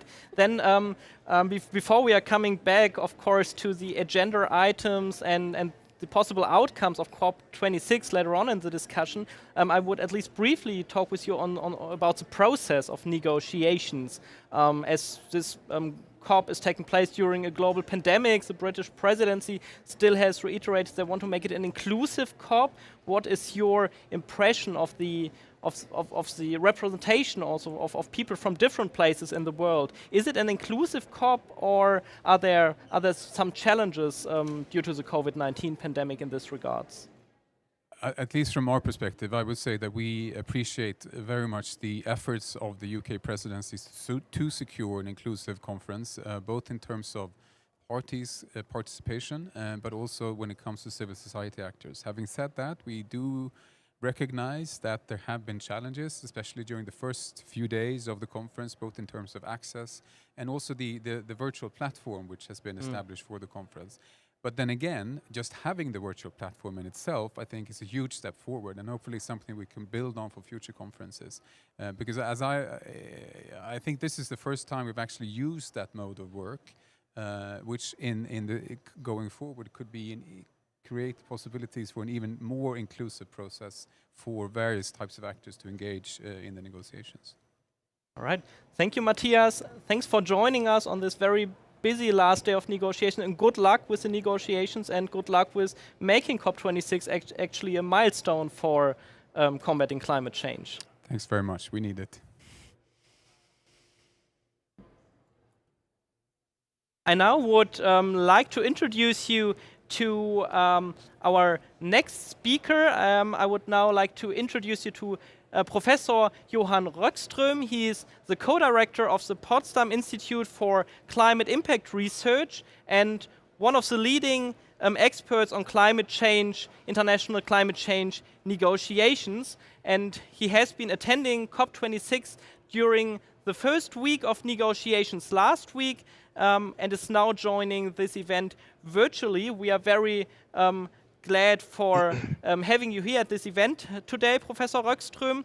Can you give us a short overview about the status of negotiations from your perspective? What has been reached at COP26 so far, and where do we stand in the negotiations? Yeah, thanks, and great to be with you. And actually, my statement in a way comes, not surprisingly, as a bridge between Klaus Hasselmann and what we just heard from Matthias Frumeri, because no doubt have we made progress at COP26. I would even argue that COP26 is a milestone, that we have turned a corner. We're no longer arguing of the direction of travel. We're arguing and debating the speed of change. So all the countries in the world are swimming along the same lane, which has never happened before in COP history. But Klaus Hasselmann has the scientific assessment correct, of course, that the only reason why we cannot lean back and declare COP26 a success is because of the urgency, because we have only 10 years left of the global carbon budget, because we need all the countries now to join. So it doesn't matter that we have the BOGA launch yesterday with some 30 countries. It doesn't matter that we have 100 countries signing on to the methane reduction pledge of 30% by 2030 with US and the EU as initiators. It doesn't add up to have over 100 countries pledging to reverse deforestation by 2030. And it's not even enough that Mark Carney was able to drum up 130 trillion US dollars in the massive alignments of financial assets. Even though this is unprecedented in COP history, it doesn't add up because we do not have China, we do not have US on board on all the coal phase out, we don't have the big players adding up to the 1.5 degrees Celsius planetary boundary that we've all agreed upon. So that's the drama, that we are making progress, but it's insufficient. And you know that when you add things up today, we came to Glasgow with a 2.7 trajectory, meaning we were heading towards catastrophe. We have, with the pledges that were on the table, kind of brought that down to 2.4. And if you add in the net zero promises, basically India stepping on board, the US, China, the European Union, with net zero pathways, it could give us a 50% chance of holding 1.8 degrees Celsius by the end of this century. But it would require everyone to do what they've promised. It would require no tipping points, no surprises from any of the non-CO2 gas emission pathways. They have to follow the same reduction pathways. So it's a lot of assumptions there. But I would argue that should be remembered. It's a signal that when you get political agreements, when you get commitments scientifically aligned with net zero pathways, it does change the trajectory. Every 10th of degree matters, and we're able to push it down. So I wouldn't declare Glasgow a success, but I wouldn't declare Glasgow a failure either. It's this mixed picture, and therefore I very much agree with the Klaus Matthias kind of integrated communication here as a starter. Thank you very much, Professor Rockström, for these introductory remarks, and we will come back to several of the issues you already mentioned, including the role of the US and China, for example. I now would like to introduce Judith Zentek. She's a young journalist from Germany who is working for the Westdeutscher Rundfunk as one of the producers or presenters of the Instagram channel Klimaneutral. And she has been participating here at COP26 in a youth media workshop hosted by the United Nations Association of Germany. Jule, participating as a young journalist here at COP26, also your first COP, what is your impression of the atmosphere here at COP26 when you're walking around talking to young people, to people from civil society? What's the atmosphere there? How are their feelings about the debate? First of all, thank you for having me. Yes, I'm here in Glasgow since Monday, and I was lucky to meet a lot of different people, a lot of different young people, and all of them were really excited about about the people they could meet here. Me too. I'm really impressed by all the things that happen here, by all the people who get together and talk about this really important issue we are dealing with. And I also felt that most of them are really looking forward to what will be decided today or maybe tomorrow. A lot of them really want to see that we are going straight on the path to 1.5, and a lot of them are also disappointed, and yeah, because they see that it is not done enough until now. And I think they are really, on the one side, they are really happy to be here, to get this experience and to be able to participate and meet other people and get to know their story about climate crisis in their country, maybe, me too, at least. And yeah, I think they are all waiting for the results today, and I'm really excited how they will feel in the end. Thank you, Jule. We already talked to Matthias Frömery, the Swedish chief negotiator, in the beginning of this event. So I'm really happy that we also have someone from the German side. I'm really glad that we have Carsten Sach with us today. He's Director General at the German Ministry for the Environment, Nature Conservation and Nuclear Safety, and one of Germany's key negotiators on climate change for many, many years. Unfortunately, he has not been able to attend COP26 in person this year, but we are really, really glad that you are joining this event virtually, Mr. Sach. What is the German perspective on COP26 and what has been reached so far, Mr. Sach? How satisfied are you and is Germany with the progress that has been made at COP26? Thank you very much. Happy to be with you. And it comes not as a surprise that I'm very close to what Matthias said, because we're negotiating as the EU. But also what Klaus and Johan are putting forward is, of course, part of the picture. I'm so far quite optimistic. It is clear that Glasgow has provided already now significant progress. We saw a clear signal not just on negotiations, but also on implementation. We saw that India, for example, for the first time ever committed to greenhouse gas neutrality. We saw all the initiatives already mentioned, just the Glasgow breakthroughs, cooperation to reaching solutions to tackle the gap, which Johan was rightly pointing out on greenhouse gas, neutral energy, transport, hydrogen and steel. We have the leaders' declaration on forest and land use and a pledge of 12 billion supporting that. We have the coal phase out, we have the global methane pledge, etc. I think that's was good by the British presidency that they orchestrated this, because it was creating momentum the first week of the conference.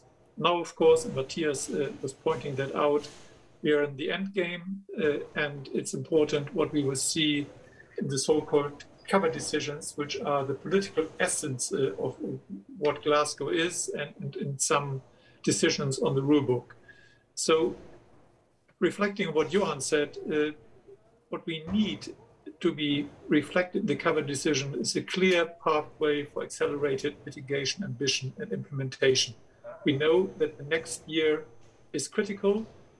One important milestone has already been mentioned by Johan, clear reference to the 1.5 degrees, which is new. But what we see a gap between long-term promises and 2030 NDCs. And so what we need is a clear and structured process and urging of countries to revisit their NDCs to become better over the next year. I think that is important, that should be in the cover decision. Also, we need strengthened support for developing countries struggling with climate issues. So that means more adaptation finance. In the most recent text, we see a doubling of adaptation finance by 2025, which I think is a very positive movement forward. We see movement also on loss and damage, probably strengthening through some kind of facility, the so-called Santiago network, to getting this important issue more prominence and fiscal backing. I think that is important.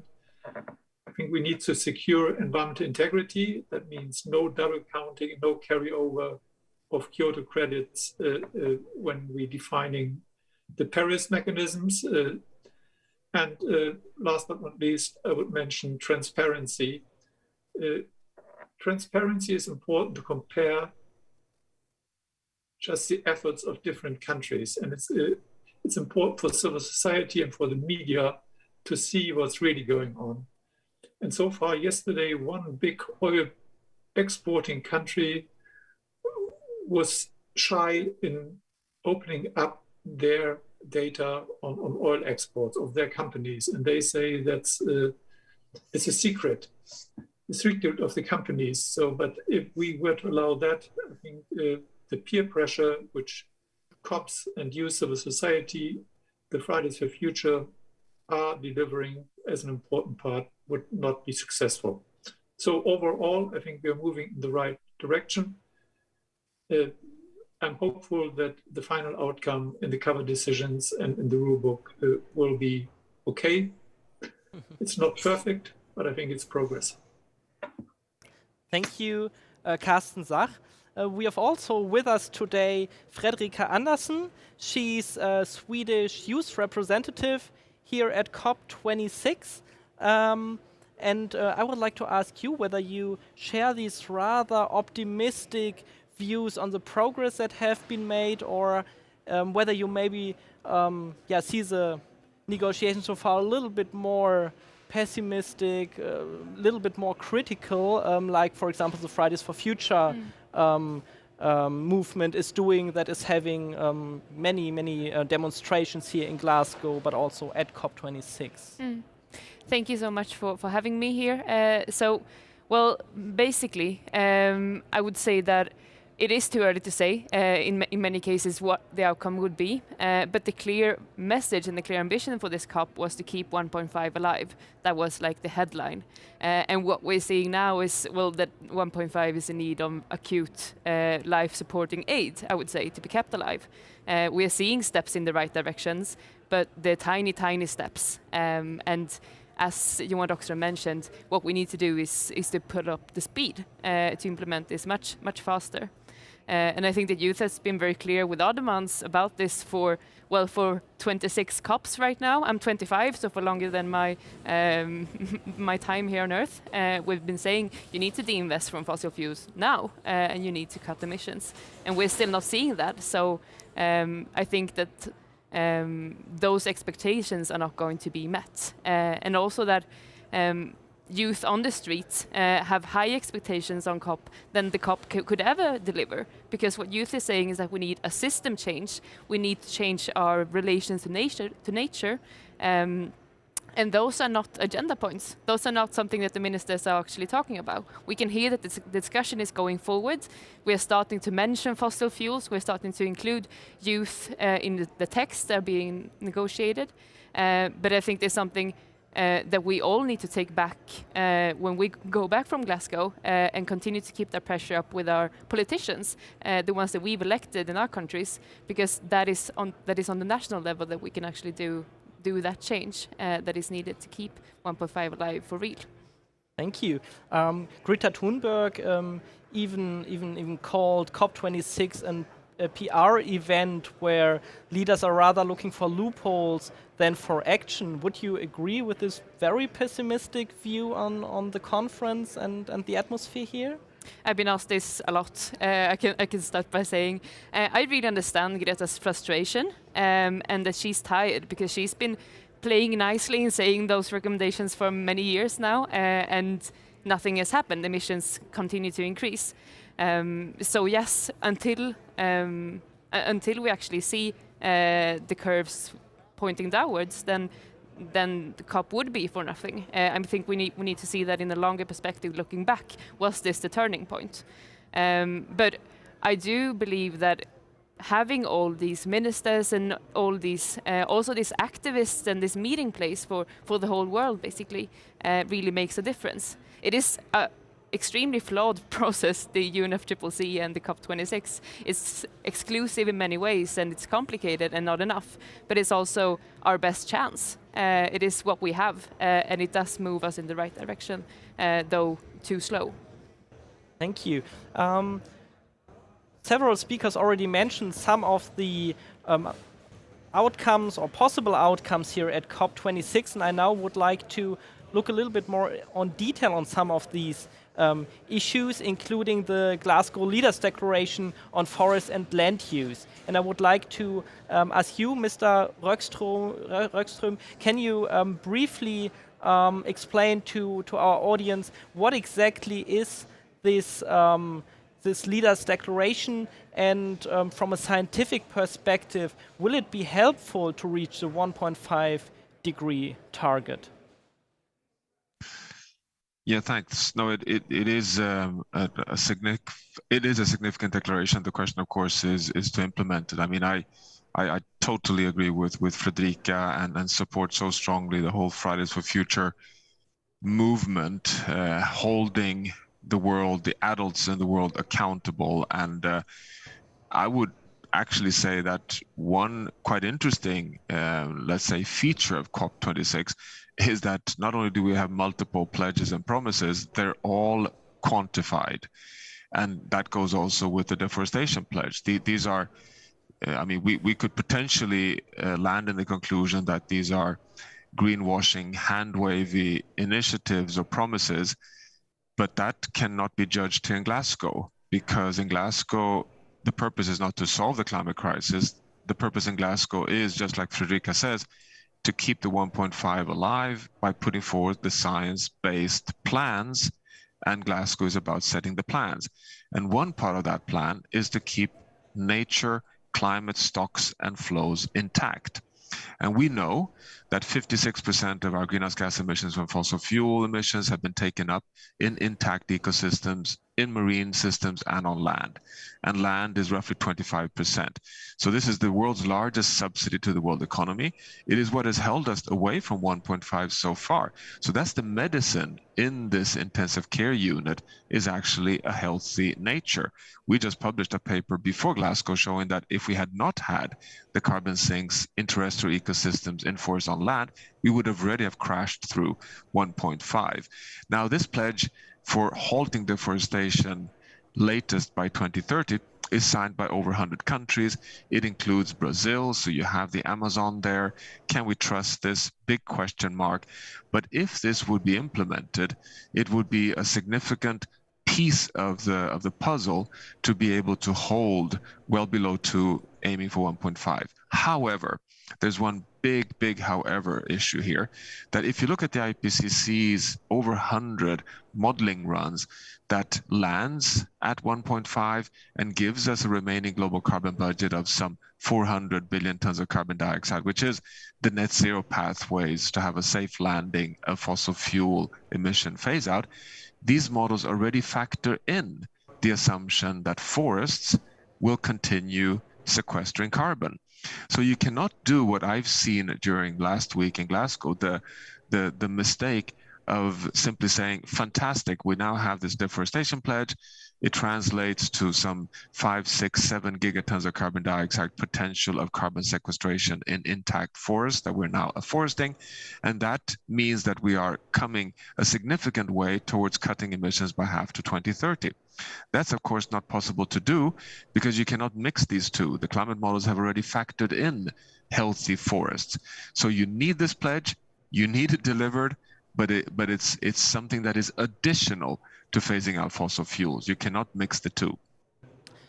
Thank you, Mr. Röckström. You lined out that everything is quite connected, and it's always important to also look behind maybe what's obvious at the first glance.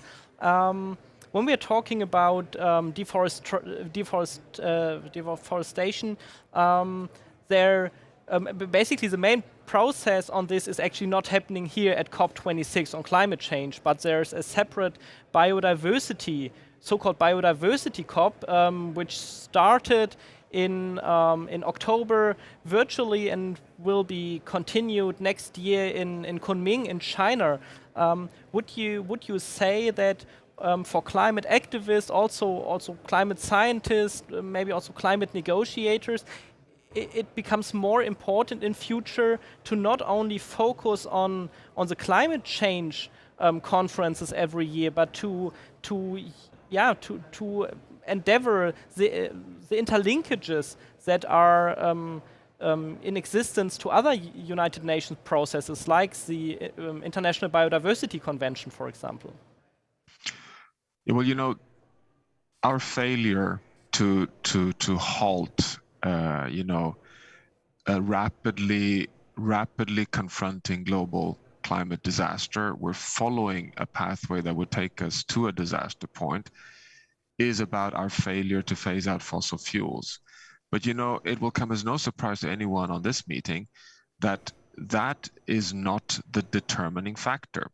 The final battleground, whether we will fail or succeed with landing at a manageable level of global warming, is not whether we are able to phase out fossil fuels or not, it's whether we're able to keep the nature carbon sinks intact.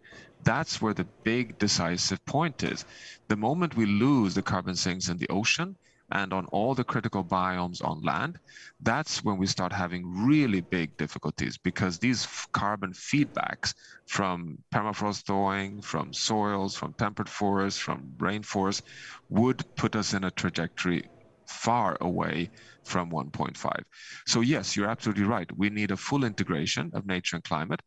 that, I would argue, COP26 has been a significant step forward, a very significant step forward even. I mean, the UK government should be congratulated for that. We need that integration with the Kunming CBD process, the COP15 and the COP26 process. We're seeing that happening. We're seeing more science-aligned quantifications, actually. As you may have seen, there is a nature positive agenda arising, which is quantifications to have an equivalent of the 1.5 degrees Celsius limit for nature, zero loss of nature from 2020 onwards. So I think this is something where I hope we will see much more progress. But again, it's important to be careful with how we count. Thank you, Mr. Röckström. Fredrika, you would like to add something on this issue? No, I want to echo Johan as well in many cases, and I just want to add that I think we cannot see climate and biodiversity as separate issues, and I think youth and the youth movement is very clear on this. We can see both that it's connected, climate, biodiversity, but also human rights and indigenous rights, and it all comes down to what is our relation with nature. Do we see ourselves as part of nature, or is nature something separate for us that we need to save? And concerning this global pledge, I know that women in the Swedish youth movement are very critical, since it wouldn't change the way the Sweden is doing forestry. It is a pledge that you will continue, preserving forest, but the Swedish type of forestry would still be the same, which has been very criticized by the youth movement, both for biodiversity loss, but also for the rights of the Sami people in Sweden. So I think it is also sometimes dangerous when we package this as such a silver bullet, something that would solve so much, when it might just be putting like a stamp on the status quo. Thank you, Fredrika. I now would like to turn to you, Carsten Zach, again. First of all, do you would like to add something on what has been already said? Then please go ahead, and then I will follow with another question to you. I fully agree what Johan and Federica said. Just two small additions. Johan is absolutely right that the UK presidency has made huge progress in combining the different issues and integrating them. But we were still and are still disappointed on how that is reflected in the cover decisions so far. Yes, we see the movement to nature positive targets and an agenda. Johan is right, but not everybody agrees on that one yet. And therefore, this is certainly a point which we need to see strengthened in the cover decisions.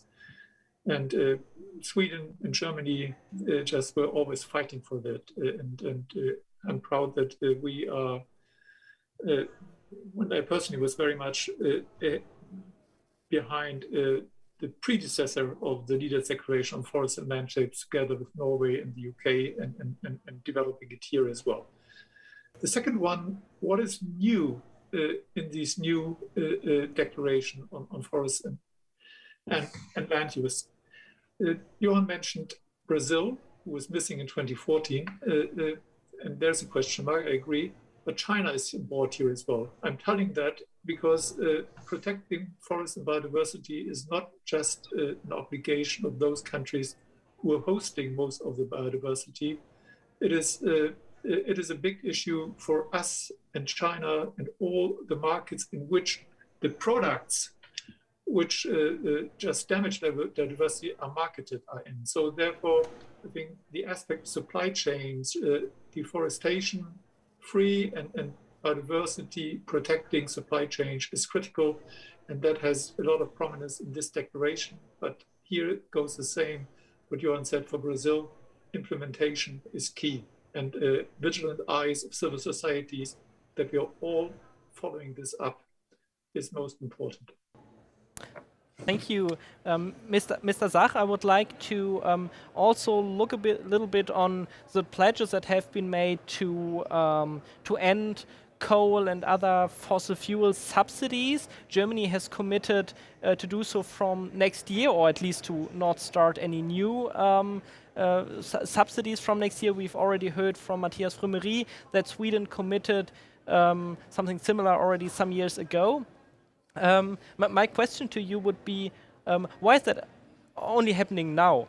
why has this decision, these pledges not made many, many years or even decades earlier? Because the science is clear for a long time that fossil fuels are actually the cornerstone of climate change. So why is it only happening now? What is the political process behind this issue?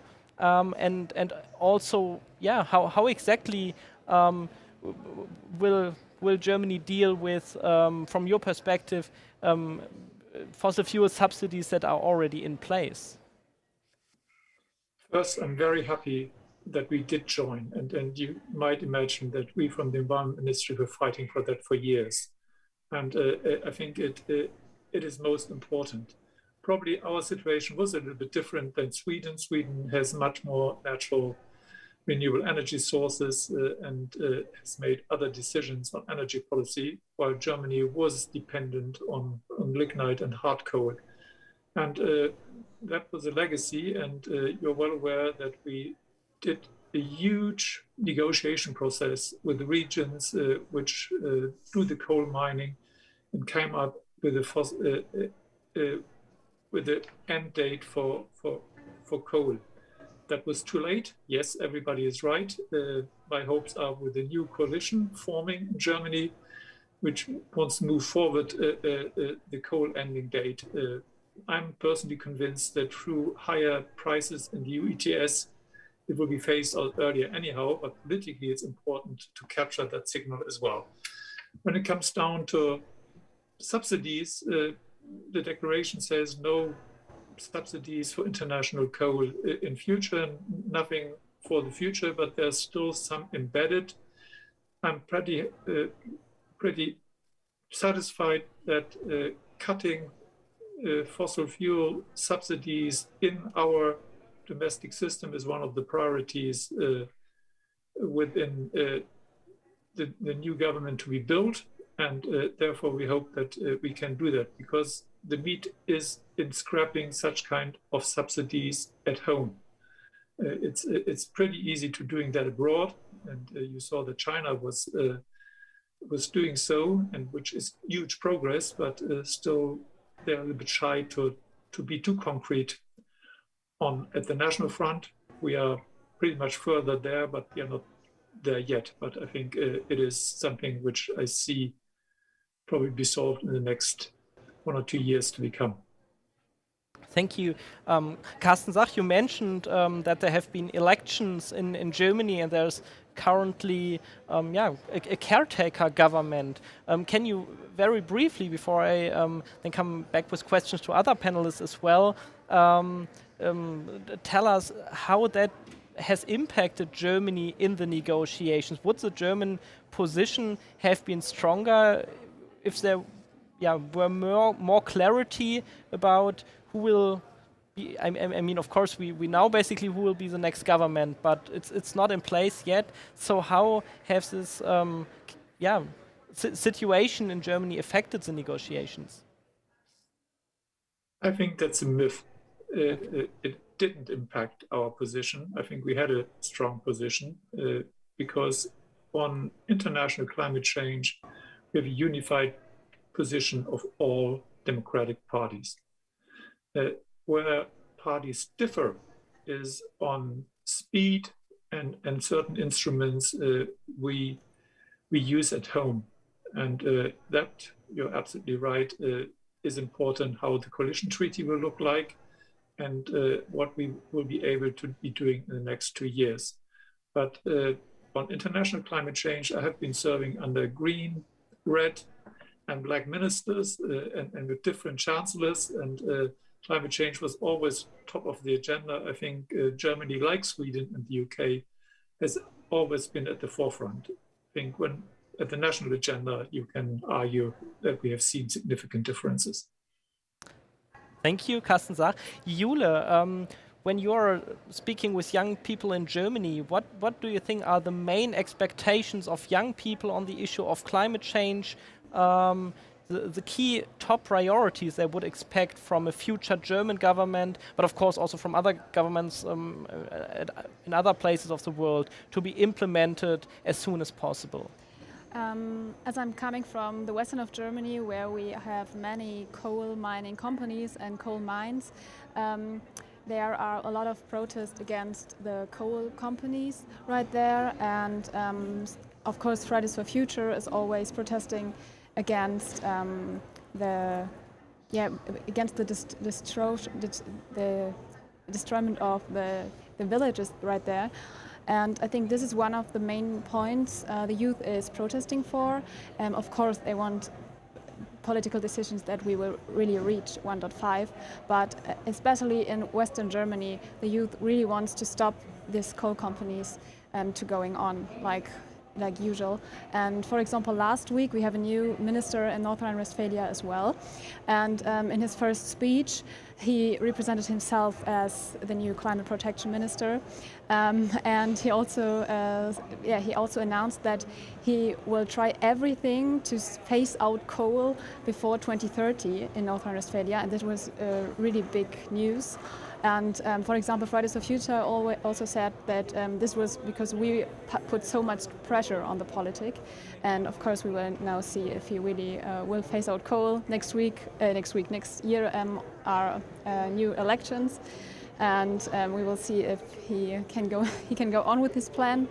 But I think especially phasing out the fossil fuels is also one of the main issues young people see and young people want to see a change in. Thank you.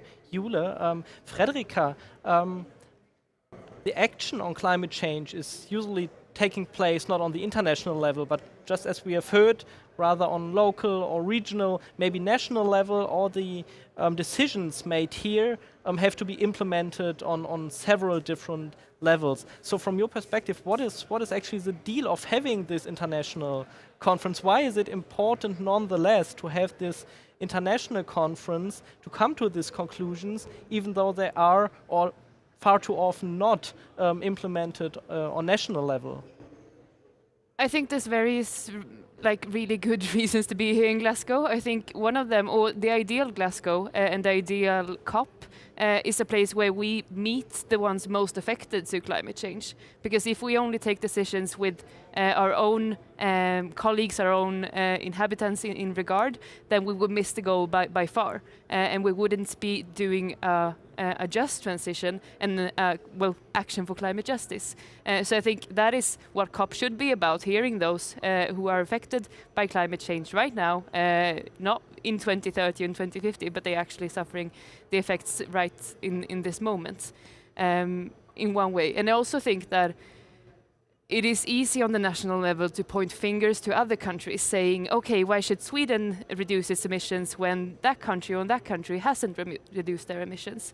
So I therefore think it's extremely important to meet at this global level and feel that joint responsibility that we all have, that every country needs to do their part according to their circumstances. And Sweden and Germany has a large historical depth of using fossil fuels in creating this crisis. So I think that reminder is really important to bring to the national level and the policies that politicians put forward.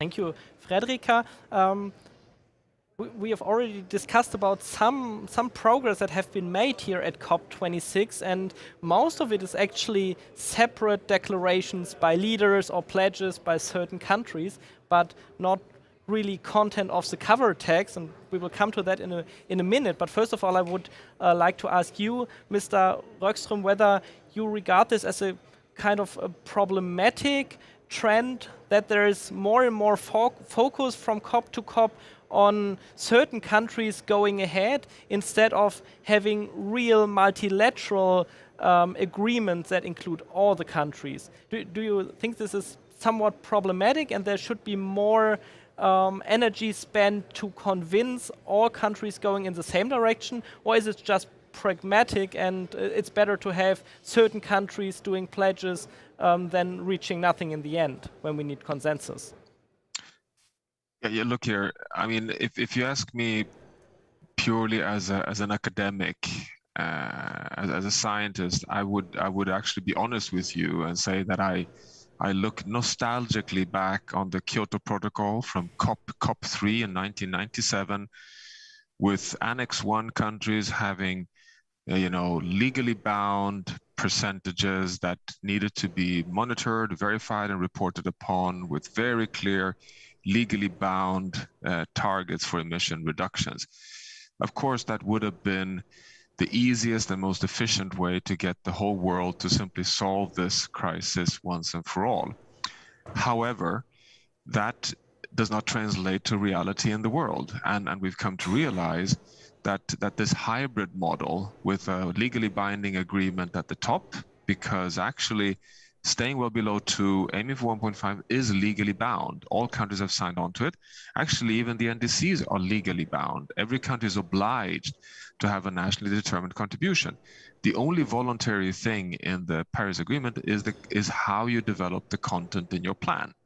So there is this hybrid voluntarism, and that has been shown to be a necessity. Now, I think we have much empirical evidence that we can work in that reality. And we have more and more empirical evidence also showing that alliances, large enough alliances for change, can tip over the logic even for the majorities. And this is not only in climate. We see that basically in all S curves of innovation. It isn't so that everyone agrees with awareness and knowledge and financial capacities to step out of passive smoking or step out of apartheid or step into mobile phone digital era. It is when you have innovators, alliances, large enough minorities that tip over the logic. Why? Because they show that the new pathway is more attractive. And that is what is so unique with the climate agenda today, that not only do we have a science-based high risk that we need to kind of move away from, we also have so much evidence, I mean, I would call it even unequivocal evidence, that the zero carbon future can give massive win-win outcomes in terms of economy, security, health, all the attributes that normally are so important for any nation's future. So yes, I would support what we're seeing in terms of alliances. The problem is that we have so little time. I come back to Klaus Hasselmann, that you cannot lose the 3 largest emitters along the way: China, the US, and India.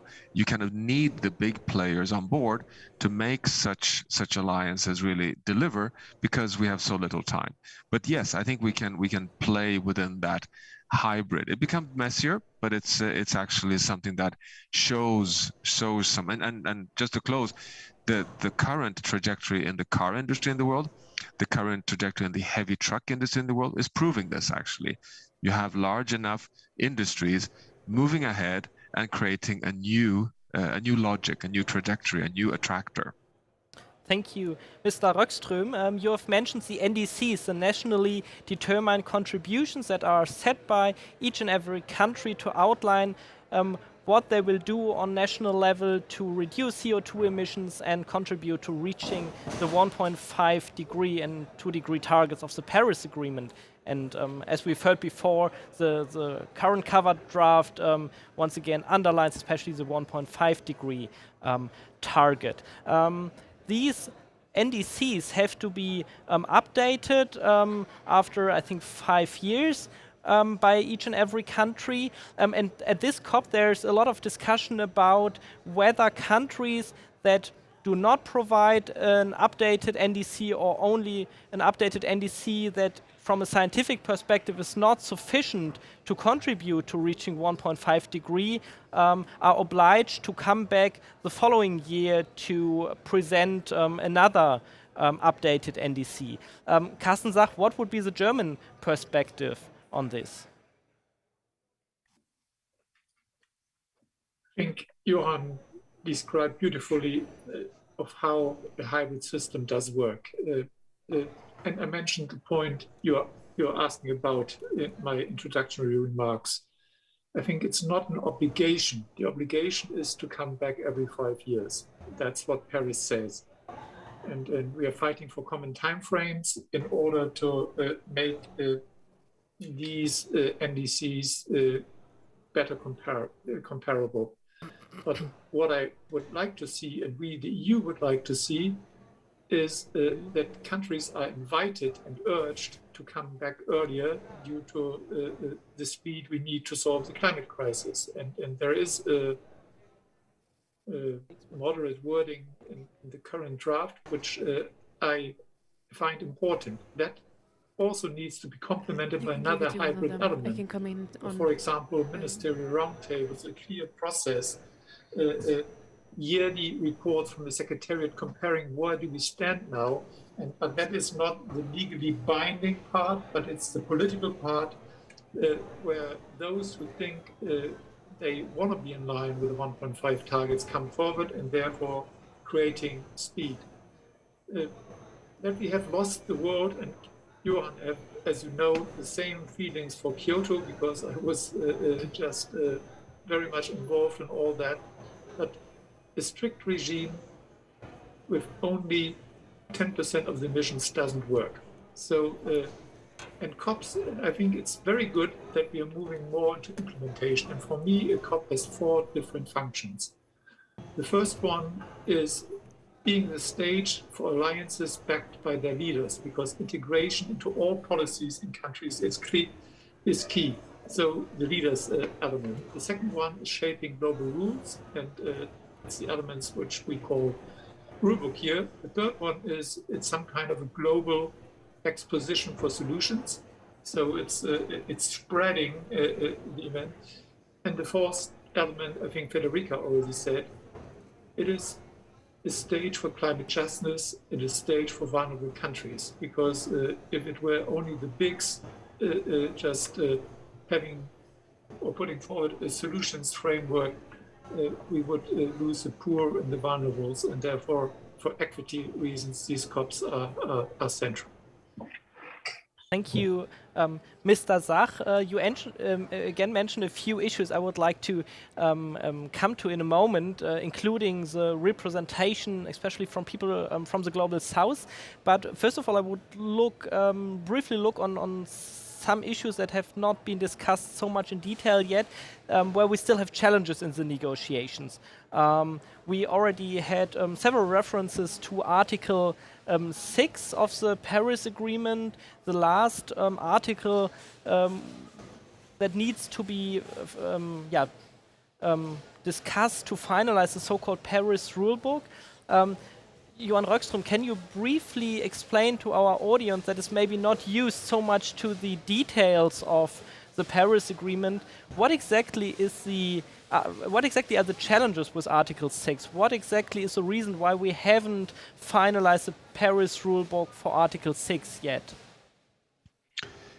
Well, there are many pieces to this, but at the highest level, Article 6 is really about how do we account carbon across national borders.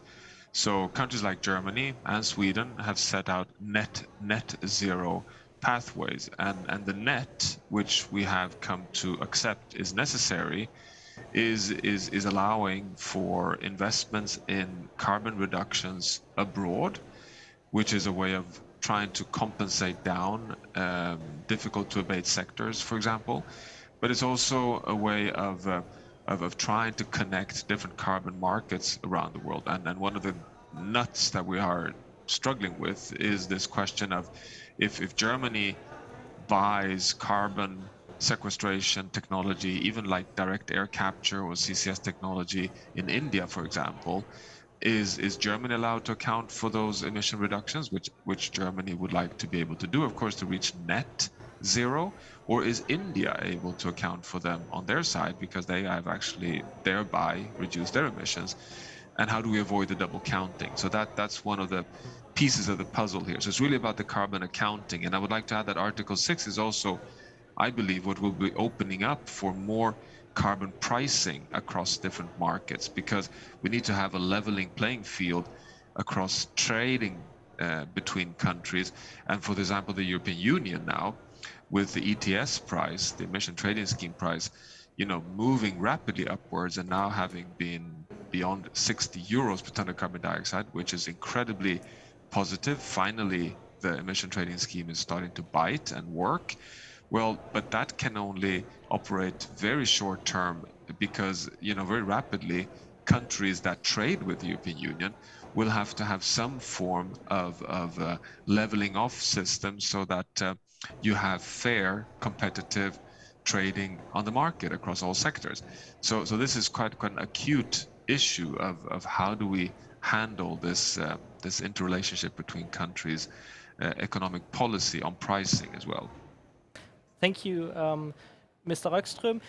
Carsten Sach, do you believe that we will finally be able at COP26 to finalize the Paris rulebook, or will it need one or even more COPs to find common sense on what has been just described by Johan Röckström? I think it's too early to call. As you rightly said, Article 6 discussions are going on just this minute, and but I'm optimistic that we will be finalizing it here. Next to the point that we need to ensure that there is no double counting, as Johan said, there's another issue which is closely linked to ambition. Some countries are pressing for carrying over old units produced under the Kyoto Protocol into this new legal framework, which would effectively diminish the ambition level which we have in the Paris Agreement right now. And therefore we need probably to do some compromises, but we need to limit it to a very small amount. I think that's the most important. And of course, there will be always future detail of reviews and fine-tuning, just the transparency regime, but overall, I think we need to do that. I think there is probably a slight difference on what, to Johan, on whether Article 6 can really deliver on what is important, which is protecting those countries and regions like the EU in also creating a level playing field. I think I agree with what Johan said, that we need a much more broad and unified carbon price throughout the world, but probably here leadership coalitions will be the path for developing into that direction. Article 6 probably will be a little bit too complex way to moving that forward. Finally, it could move into Article 6, but here I think I would also argue for a hybrid approach between major trading partners first, and with the openness to including also smaller developing countries. Thank you. Frederica, another issue that is very high on the agenda here at COP26 is climate finance. And a few days ago I heard a delegate saying that it is over-promised for many years, but absolutely under-delivered. I don't think I have to ask you whether you agree, but my question to you would rather be, what would be your perspective as a young person? What do you also expect maybe of Sweden, your own country, but also of other industrialized countries like Germany, to provide more funding themselves, maybe, but to push other countries in delivering what they have promised?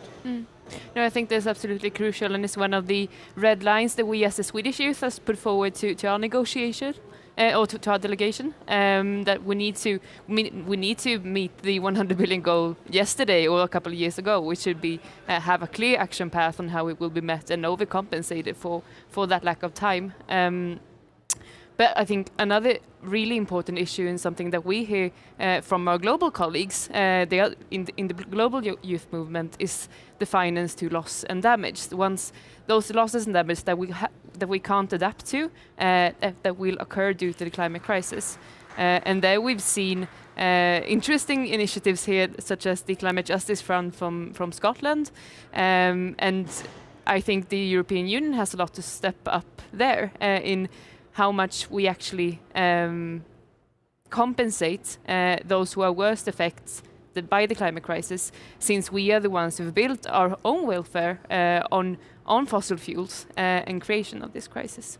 Thank you, Frederica. Loss and damage is in fact one of the most difficult issues in the negotiations, as it also includes the question of compensation of countries hit by climate change, particularly hard by polluter states, including Germany and Sweden, for example. Carsten Sach, what is the German position on loss and damage, and how do you regard the small, tiny progress that have been reached here at COP26 that just have been mentioned by Frederica, since some countries started to pledge some money for a loss and damage fund? I think that we have seen significant progress. It is the question of compensation, as you know, is explicitly out of the realm of the Paris Agreement, because that's a difficult legal question where some countries have difficulties, not only developed countries, but also developing countries. But having said that, I think the concept of loss and damage needs to be operationalized. There is a so-called Santiago network on loss and damage, and it seems that we're moving towards a direction that there will be funding for this network to move forward.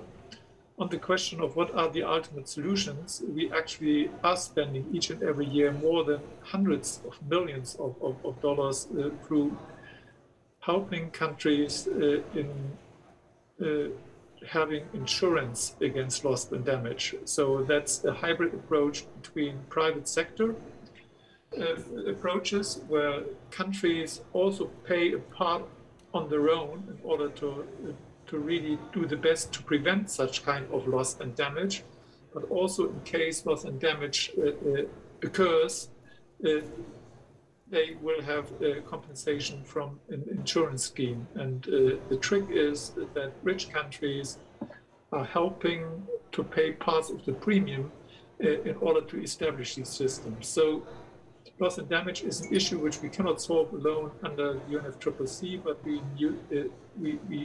need to include humanitarian organizations, and we need to involve the private sector, particularly the insurance sector as well. But in the end, I agree with the question. There is a part where we need to do more as the donor countries as well. All right, thank you, Mr. Sach. Just one follow-up question, and I would like to ask you for a quick answer. But that means that there's no willingness from German side to accept any compensation payments that are called for example, by small island countries or least developed countries. Is that correct? I think compensation is not an issue which is covered by the Paris Agreement. That's questions of which probably will be further developed in courts. There are lots of lawsuits in this respect. There are issues still of causation to be solved, and we are proud that we are at the forefront of moving the international cooperation agenda forward. But I think it would not be useful to having these legal terms like compensation or liability included on that question, because it's explicitly out of this legal framework.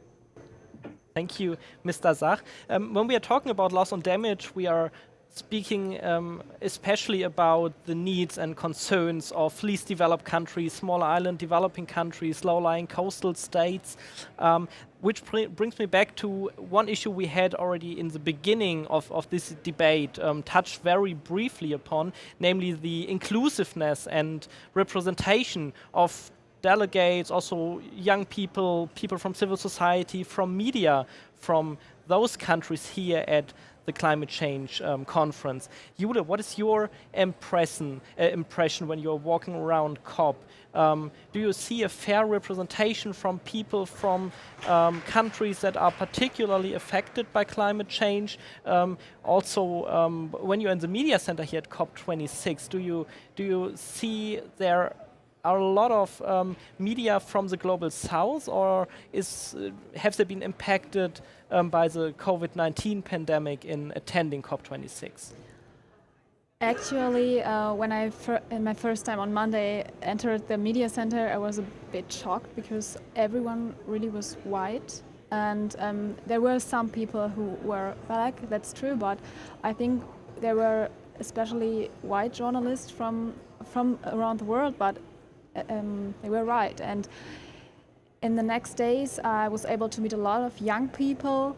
There were amazing people who came from Brazil, who came from Indonesia, but everyone was telling me it was so hard to get here, and everyone told me they all of them know someone who could not come to Glasgow, and because of the restrictions, because of COVID-19, because of the quarantine rules, because they are not able to pay this amount of money for hotels, for flights. And I think especially those people who are not here, they cannot make clear what is actually happening in their home countries, how they are already affected by climate change, and they cannot represent their needs and what they need now. And a lot of them really have the fear that they are forgotten. And I think it's, of course, one task of me as a journalist to also represent those people who are not here, but it's really hard. And I think it also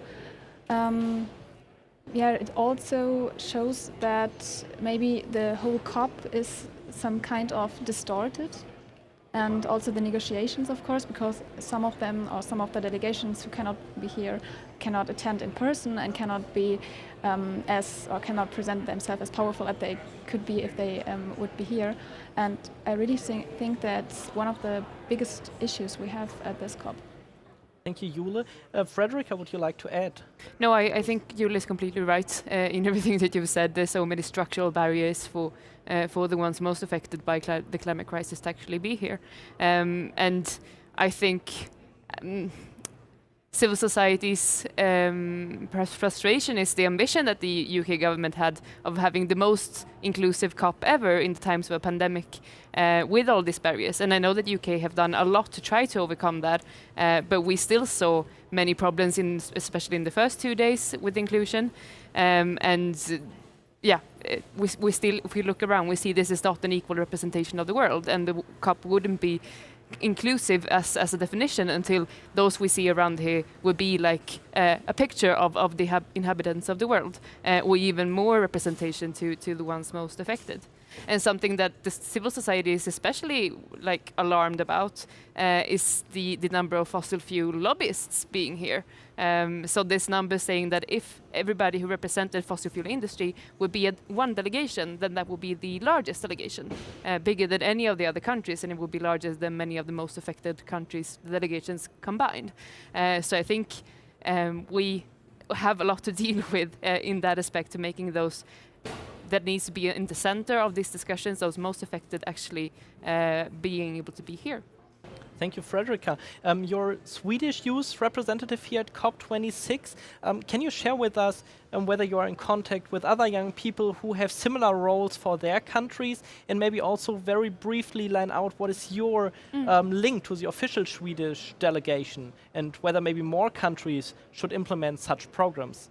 Yes, so I am one of 2 Swedish youth representatives within the SHARP negotiation delegation, which is not something that every country has. So what we do is that we try to collect the views of Swedish youth, we bring them forward into the delegation, we take part in all the delegation meetings, and can say this is the views of youth, and being there in those critical situations, in those closed rooms many times where compromises have to be made, and being sure that we are there as as a watchdog or as a witness to the decisions being made and being able to highlight what youth really needs to be decided.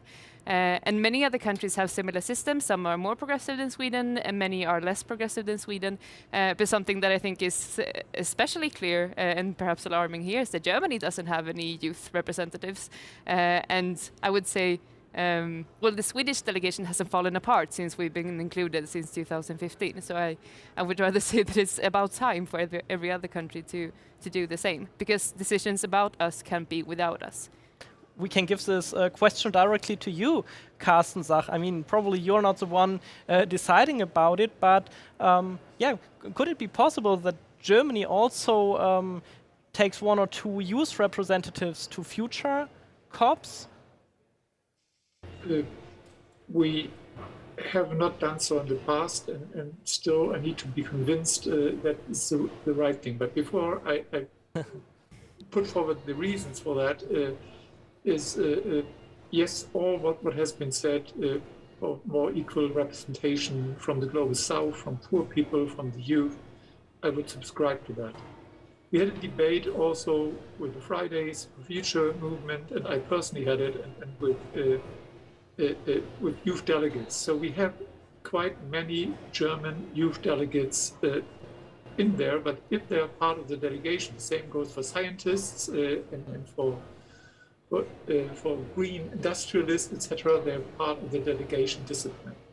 It's an international negotiation process, and so far we have convinced our partners, including from the youth, that they are more powerful if they're outside the delegation. And we offer briefings, but so that they are informed, but they're not part of our negotiation team. I think we have made good experience, but that doesn't mean that we don't want to include youth in the conferences, just the opposite. And therefore, that's the way we have chosen. And I think it's one which gave us a very trustworthy relationship with the youth movement in Germany. And my telephone was always open and for daily briefings so that they are informed. That's our way. I praised Sweden for their approach as well, but I think we have an inclusive and open dialogue with our youth delegates. 2 days ago, I talked actually to a person from civil society who called this whole COP in a way as a circus. And he was not referring to the negotiation when he was saying that, but really to everything that was taking place around the negotiation. So yeah, the civil society representation events like we are having here actually. Would you agree in a way, Carsten Sach, that maybe the outcomes of the negotiations would be more would be better in a sense when there wouldn't be this big circus, so to say, around the negotiation that maybe should become more the center of the COPs again? I think circus is a disrespectful word because I was describing 4 functions of the COP earlier on, and being a global exposition for solutions and being a marketplace for exchange of best ideas, I think is important. Having said that, of course, I agree what Federica, I think, said it earlier on, is the question on who is represented in these solutions. And some argue, and I heard that in our discussion as well, that there are too many fossil fuel lobbyists around. Yes, that's true, and probably I would agree with this statement. On the other hand, you need to change these people, and they need to be exposed in an environment where most of us are striving for more rapid action. And therefore, I think it is important to have them on board as well, because I'm convinced that they go back impressed, because if they talk only amongst few lobbyists, then they just strengthen each other's view, and I think that would be wrong. So basically the circus is part of the solution, even if I would call it differently. All right, thank you, Carsten Sach. We are coming close to an end of this event, but before I would like to ask all of you for a closing remark, I at least briefly would touch upon the role of the US and ask you, Johan Röckström. We are here at the Nordic Pavilion at the moment, not far away from us here at COP26. There's also the US Pavilion, and they put a very strong message on the wall of their pavilion, namely that the United States is back in the Paris Agreement, back at COP, and ready to go all in on climate change. That sounds very ambitious, especially given the opposition President Joe Biden faces in his own country on the issue of climate change. So what is your assessment? Is the US promising, is the US meeting what they are promising here at COP26 with this message they have on the wall of their pavilion, or would you regard it a little bit more skeptical how much the US is really all in on climate change? Yeah, thanks, and I'll come to that, but I really just have to connect with Carsten's point, because I so strongly agree with Carsten that never underestimate what's happening in the turbulent circus dynamics of these COP meetings. I can tell you that COP26, I haven't counted, but I've heard it from many, many sources so far, that never before has so many CEOs spent so many days at a climate COP. And that is in itself a tipping point.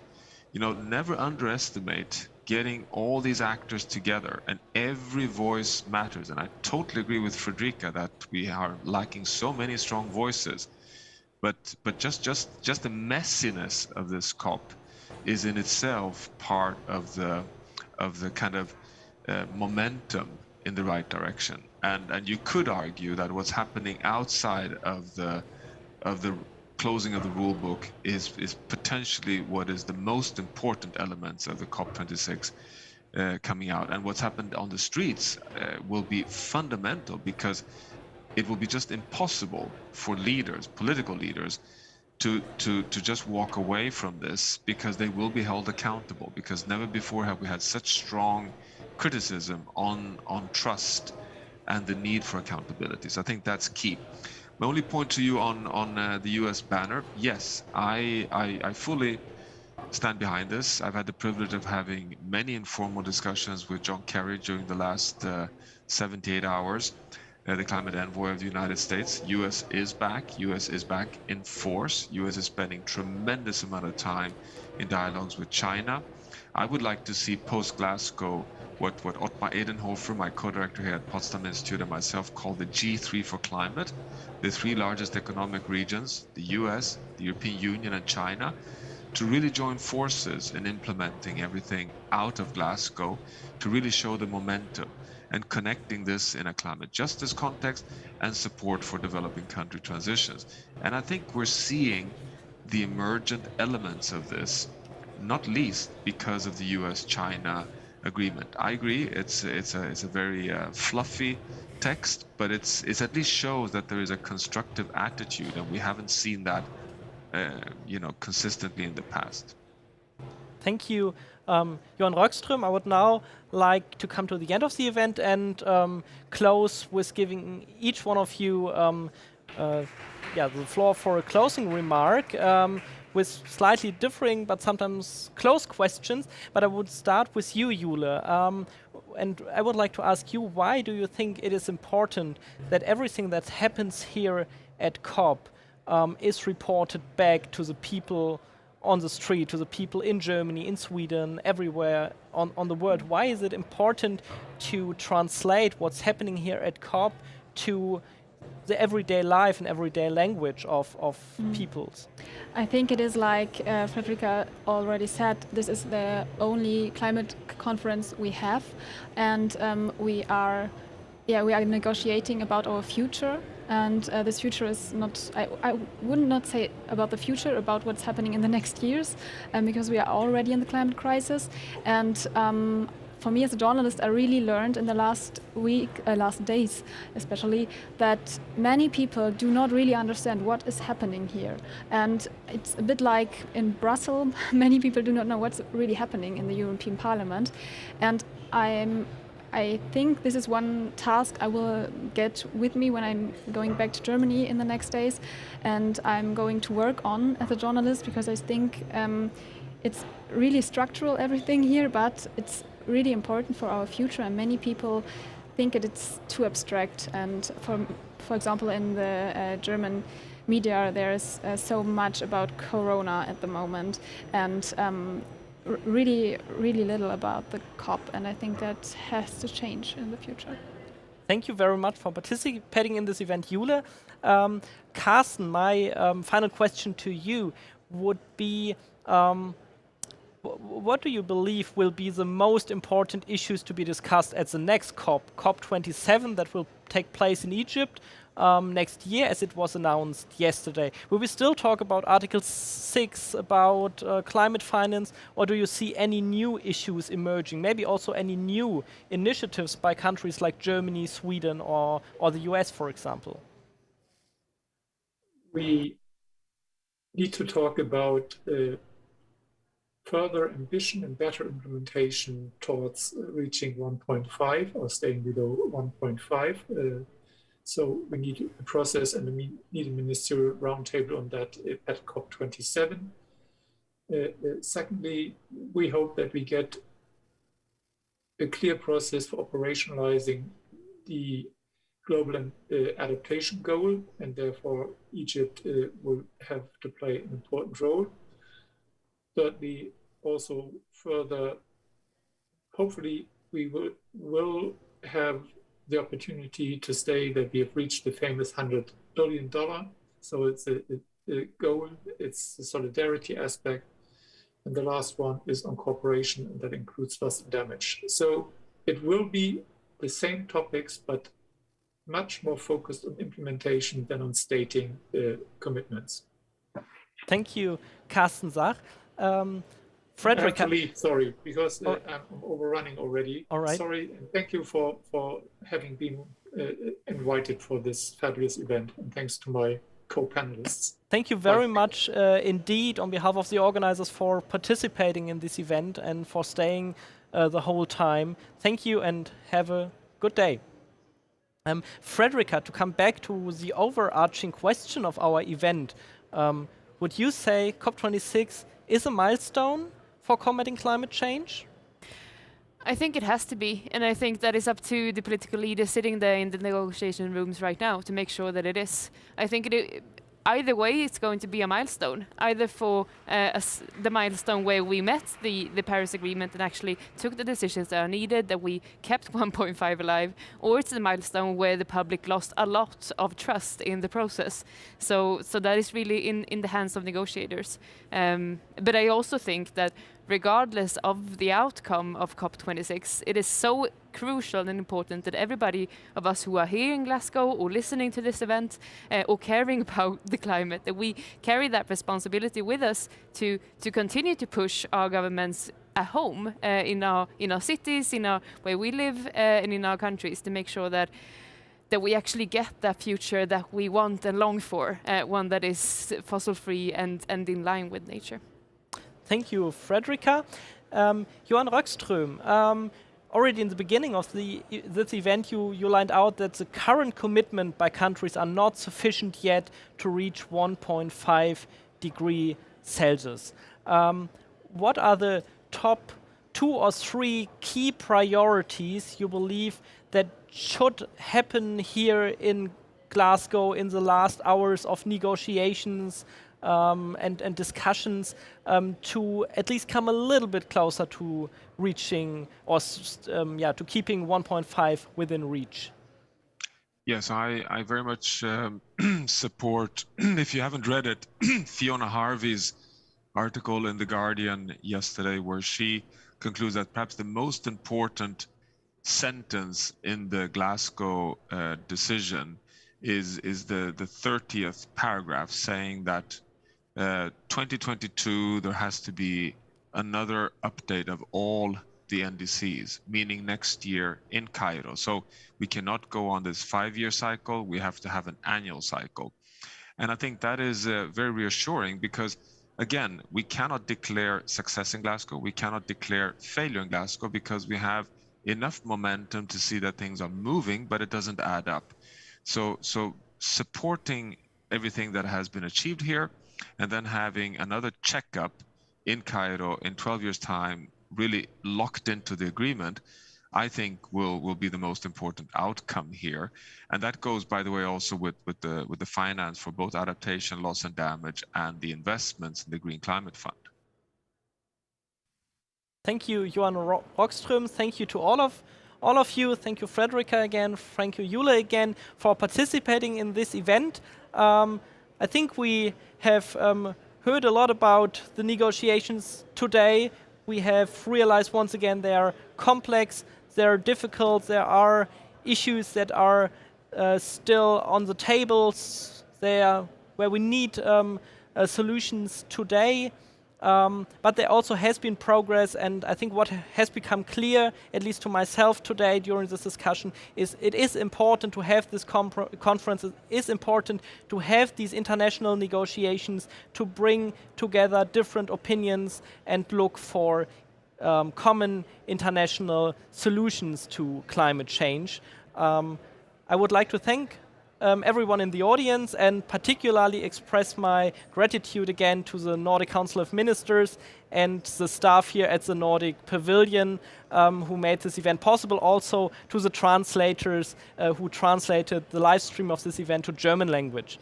So thank you very much and best regards from Glasgow to wherever you are.